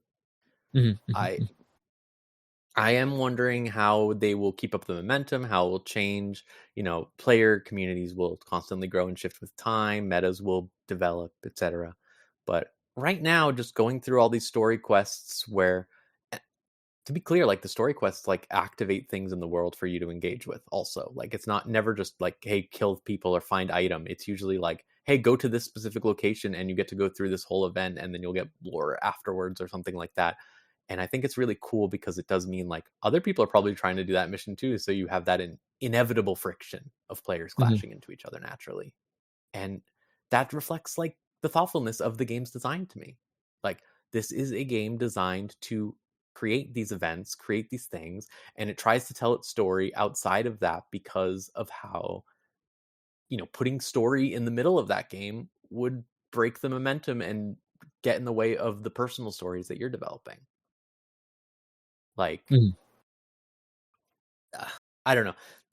I think it's really cool. I think it's very obvious that they are designing this with the intention. To ask for it to be a single player game is frankly absurd and just rejecting the concept of growth and change and concepts in design philosophies that can happen. It is basically refuting the idea of something different. And I hate that. But yeah, I'm going to keep playing more. Me and Skull are I did it again. Me and Spencer. He's a real human being, by the way. I don't know if you know this. Planning on maybe doing a stream for the website at some point if we can figure it out and get a third. But see, I would play it, but I am one of those. I can unfortunately say that I would be one of those people that would end up playing it by myself and then having a bad time and then not wanting to play it. Yeah, I will. Well, okay, two factors. One, also, I think you would get scared. What? I think you might get scared because it's. Why would I get scared? It's a little scary. Two, they actually did something really cool, which is there is a solo class. And I think that's awesome. It is a class that forces you to solo queue. And I think they also have the choice of going into lobbies where you are with other solo people, but you can also be in lobbies with, the other groups of 3 people. And the way it works is you basically get a bunch of weird moves and random stuff put into your inventory, and you can pretend to look like the robots that people are fighting. That's pretty good. And I think that's such a cool idea in that space, and showing that they're really thinking about what the classes should do and how they can be meaningfully different from each other, and how that should inform plays, like how it should be informed by play style and how it should inform play style. It's really interesting. Sorry for the effusive marathoning rant, but I was pleasantly surprised by it because I was sort of like, we'll see. I'm up in the air about Destiny, but I love me some Halo, and it's like, oh, Halo, oh. I'll have you know I resistance trained with horror games last October. I'm much better now. I know. This is a lie. But imagine if you were alone. Oh, that's the scariest thing of all. Yeah. All right. Well, I think we just I want to talk about my game, but it's like we've been going for a long time, so just do it. If it's too long for our editor, I will help edit. I don't know. I feel really bad about that. I think we could just. I think we should just wrap up. I'm sorry. Okay, if you want to wait for Pokopia for next time, we'll talk about Pokopia next time. And I think we'll. I say one quick thing about Pokopia if we're not going to talk about it this time? Sure. Okay, so last time I was on here, I think I mentioned that I was going to be playing. I was going to be joining my friends who've been going through the Final Fantasy series in order, and 8 is the next one, and I've been really excited to get to 8. Somehow, like the group I'm doing it with is like Pokemon freaks. Like when a game comes out, they don't exist on the internet for the next 2 or 3 weeks because they're playing the Pokemon game, and they all just like. It seems like they just forgot the game was coming out. So like they scheduled doing Final Fantasy VIII around now, and then like a week before Pokopia comes out, it's like, oh wait, shit, new Pokemon game. Fuck, never mind it. And so I'm just kind of like waiting here with my thumb up my ass for us to play Final Fantasy VIII, and just like this game better be good. This game better be that good that I'm just like waiting for them to get tired of it. So I mean, I was planning on not picking it up until all the previews came out, and it was very, very, very positive. So I was like, okay. But, let's just do questions real quick. Let's just do the questions real quick, because they are kind of precedent, as it were. All right. If you want to send a question, go to Gamesline or podcast@gamesline.net on your email. You can also go to our Discord server and we have a thread to post questions. Or you could just message us in however other ways. And then there you go. 2 questions are from Crystal. First one here is, you are suffering a plumbing issue that requires the services of a professional. Recently, the Mario brothers have split into independent businesses. Who do you call, Mario or Luigi? I'm a Luigi fan myself. I mean, I prefer Luigi on a personal level, but I think if I want to be sure that my plumbing issue is squashed with no issue whatsoever, beyond that, I would go for Mario, because Mario would not like cry or get scared. Okay. Or, do you have ghosts in your toilet? What would he get scared of? Yeah, I want to offer a question to add on to this question, and I'm posing it at you, John, since you are the arbiter of questions. Okay. Does Luigi have Professor Egad with him? That's a good point. Yeah, if it's just Luigi by himself, absolutely not. But if Egad's there to like set him up with stuff, Luigi would probably would probably get it done faster than Mario. He'd get it done faster than Mario. His games are shorter. Yeah, that is true. You need to show Luigi some respect. Listen, I respect Luigi, but you're saying like, oh, would there be ghosts there? If Luigi's doing something solo, yes, there would be ghosts there. That's just what happens. So like, Luigi does stuff solo in the Paper Mario games all the time. And He does. Well, just because you don't see it doesn't mean you don't listen. You don't see what happens down. Listen, you don't see what happens down the P trap of your toilet. He will get it done. And who's to say that it wasn't ghost themed? All those adventures weren't ghost themed. Who's to say? You want to know something? What? He got through all those too. That's what even I'm if saying. He got scared. Also, Mario has more of a struggle with the ghost houses. I'm just gonna say, like in the Super Mario world, he has to find those fucking hidden exits. I bet Luigi would just find that shit instantly. Yeah, but you got through the ghost houses in Mario games in 5 minutes? Luigi has to do entire games to get through his ghost houses. Yeah, because he's fucking good at his job. He's fixing it. He's thorough. If He's making sure no one has to go through the ghost house again. If Luigi is properly equipped, then I agree. It would be him. That would be the choice. We're doing fucking power scaling we are. with in quotation marks, or like in parentheses, with Egad in preparation time. Yeah, plumbing. All right, I think Mario parentheses base form small. Yeah, I think that answered the question. I think that answered the question though. Imagine how long Mario would take to do everything. He'd be going wahoo! He'd do a fucking triple jump to get to your toilet, and it's like.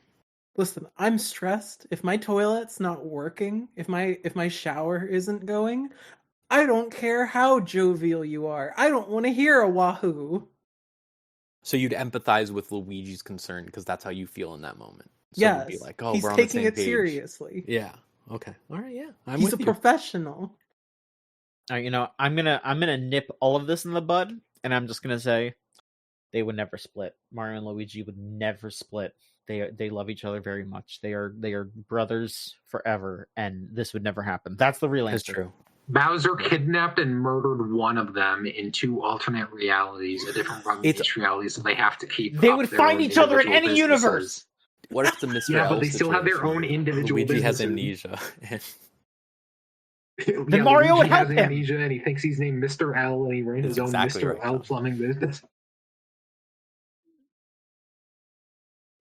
I didn't expect this to be such a heated question. Mario's like family. They're the Mario Brothers. They're brothers. They're together. They're the Super Mario Brothers. They found the secret warp drive while working on the drain. While working on the drain together. I think Luigi would take longer, but he'd be more thorough. He is prone to messing up, though. I feel like Mario is just gonna like get a fine job done, but I don't know. I don't know who I'd pick. I guess it comes down to how time sensitive it is for me. I guess if it's something I need like done fast, Mario is probably better at that. But if I need the problem like thoroughly dealt with, Luigi's probably the better pick. Our next question is also from Crystal again. Happy International Women's Day. We are recording this on International Women's Day. Thank you, women, and thank you, international women, on this day. And every You're day. welcome, John.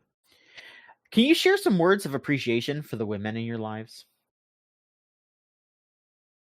Do we want to allow the women to speak on women? Should we do that first, or I'm quiet, so I'm not interrupting a woman. It's true. Women. I'm thinking about women. I'm massaging my temples. Women. Women. Okay.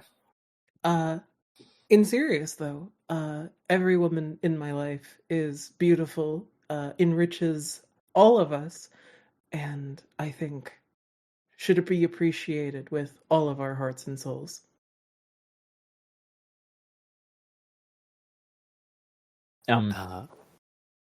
Yeah, I feel the same way. I was like, oh, could I do some sort of like, I'll read out a list of women, but let's be real, you know me. That would be too many women. So, but let me be clear, there's never too many women in the real world. Yep. Rose could name 100 women. I really could.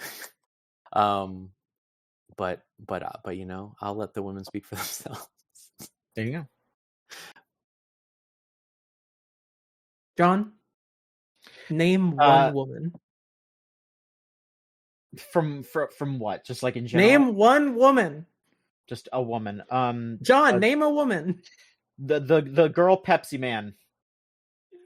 Oh, she still has man in the title. Go figure. I looked over and I just saw. That's the first thing I thought of. The witch from this Pepsi Man cup. There you go. That's a woman there. Pepsi Man is the only woman. Because this is what's in front of me. I don't know. Is this one slapping him?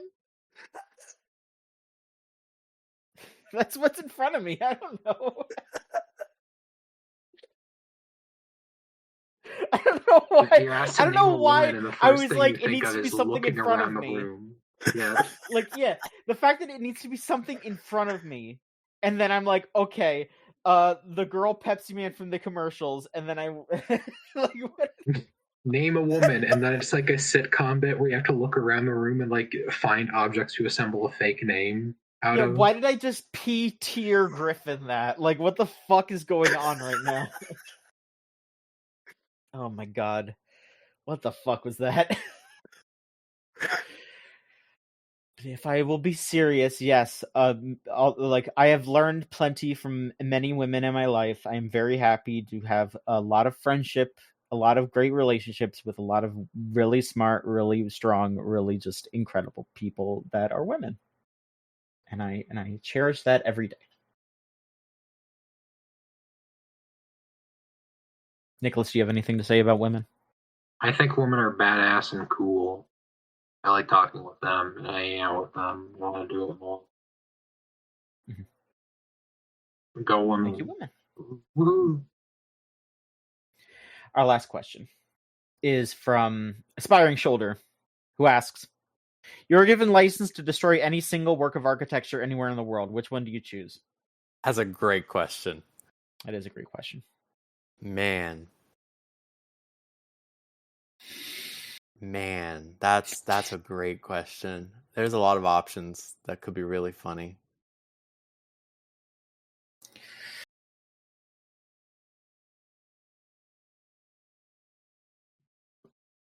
It's too good almost.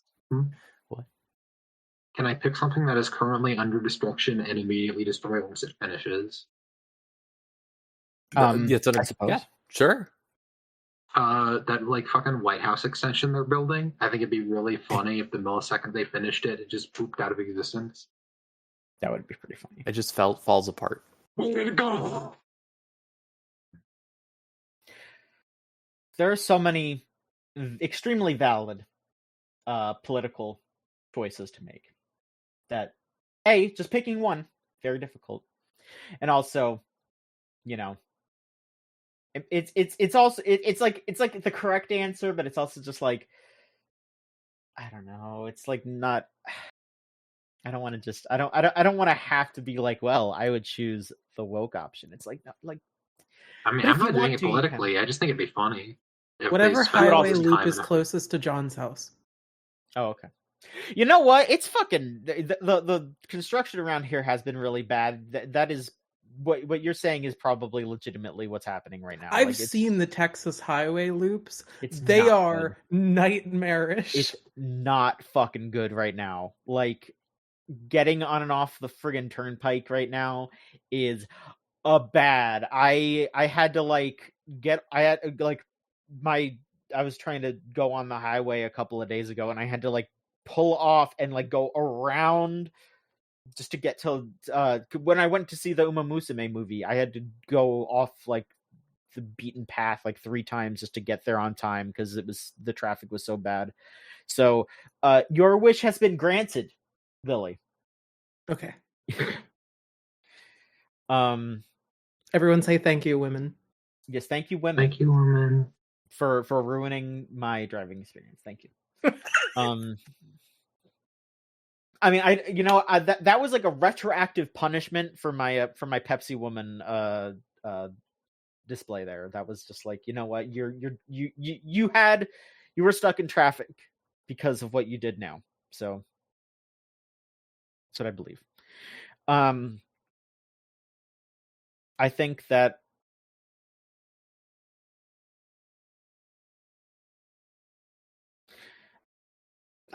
there's just like a bunch of like, I don't know, is Mount Rushmore architecture? It's a sculpture. Then I'd say it's architecture. If someone could say the bean in all confidence, then it counts. So Mount Rushmore, if we could just zap them back into being mountains, in a heartbeat, I would do that. It's one of those things where it's like, I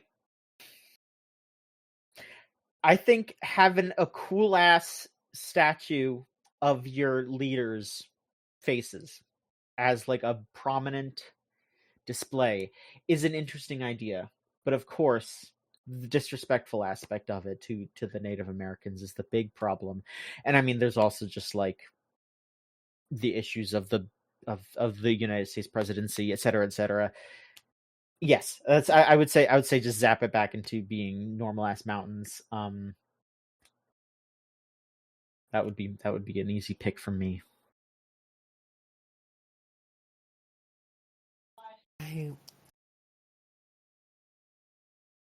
I'm still really trying to think because there's just so many options. There was one that I came up with, but then I found out that there are other ways that you can get into it. Because I was going to say, this might sound crazy, but I think it would be really funny if the main bridge to Sanrio Puro Land in Japan was just gone all of a sudden, and you just can't cross over to the entrance, because that's the only thing I've ever seen people go in via, like a bridge over a river going into the thing.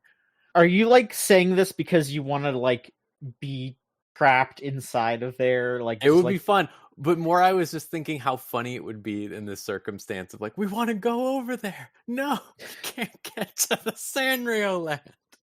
You are just creating Spirited Away again. Yeah. Yeah. But unfortunately, there's other ways to get in there. So I don't know. I am thinking amusement park is the funniest option, though. There's got to be something, not in like a way of like, oh, we removed the Ferris wheel so it exploded or something. I'm thinking like, if you like removed the Epcot globe, what would happen? Nintendo Land burned to the ground. I don't. Donkey Kong's gone from the Donkey Kong land. I don't want anyone to get hurt. I don't want anyone to get hurt, but I think if someday just like the fucking Cinderella castle completely collapsed, that would be a really funny day. Whatever would upset Michael Eisner the most. Picture this. Okay. That fucking Harry Potter part of Universal Studios, a giant sinkhole. It just falls in. Before it sinks into the earth, though, someone miraculously saves all the butterbeer, though. Yeah, okay. You can get mead. Yeah, okay. I destroy the house next to Rose that has all the noise coming from it, so that way they like give up on making construction. Yeah. Pepsi for pizza and video game. Pepsi for pizza. I also have this one where he's getting his ass bitten by a dog. Great. Man, you could destroy so much and it would be so much fun. Like if you just like what would they do if the Lincoln Memorial it's gone? No one knows where it went. It's just gone. I mean, it's also funny because the particularities of this specific question, it says destroy, but does it mean in like the video gamey like Sim City sense? If you get to destroy it, yeah, like booping it or versus like tear down. Yeah. Okay. That is an interesting point because I do feel like if it's a teardown situation, Mount Rushmore is a pretty good one. It would feel pretty good. It would feel like Power Washing Simulator to do that, right? Mm-hmm. Yeah. Well, if you could like reshape it yourself. Yeah. That would be awesome. The Cinderella Castle would be great for that. That would be really funny. I don't know. Do I want to like? You said Lincoln Memorial. I think the Washington Monument could go because it looks stupid as hell. Sure. But, like I wouldn't want to get rid of like the like big like the water. Yeah, the pond. pond. Know what I'm talking about. Yeah, that looks nice. Yeah, sure. I would keep that. And also I think the Lincoln Memorial looks pretty good. I wouldn't get rid of that one. That's fine. Again, you do it for Lincoln or whatever, like proto. Yeah, patriotic doofus. Again, I don't stand for a lot of things in this country, but I think like I think the Lincoln Memorial would be fine to keep. So that's just my onion. I'm not gonna argue too much though. You know, it's not one of the. It's like one of those things where like if it were up to me, I'd keep it around. But if everyone wanted to get rid of it, I'd be like, all right. I'm not gonna hang my hat on that one. Bill Fish's house. Bro, what has he like done? Years later, for no reason, just no one gives a shit anymore. Fuck you, dude.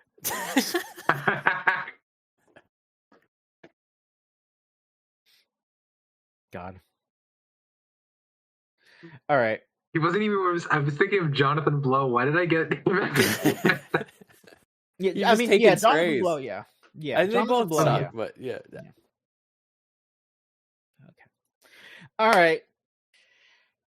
right. I think that'll do it. Thank you all for being here.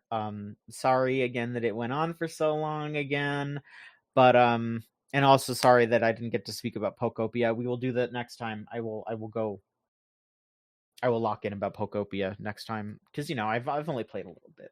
So actually I've played quite a bit. So that was a lie. I'll talk about it more we'll convene.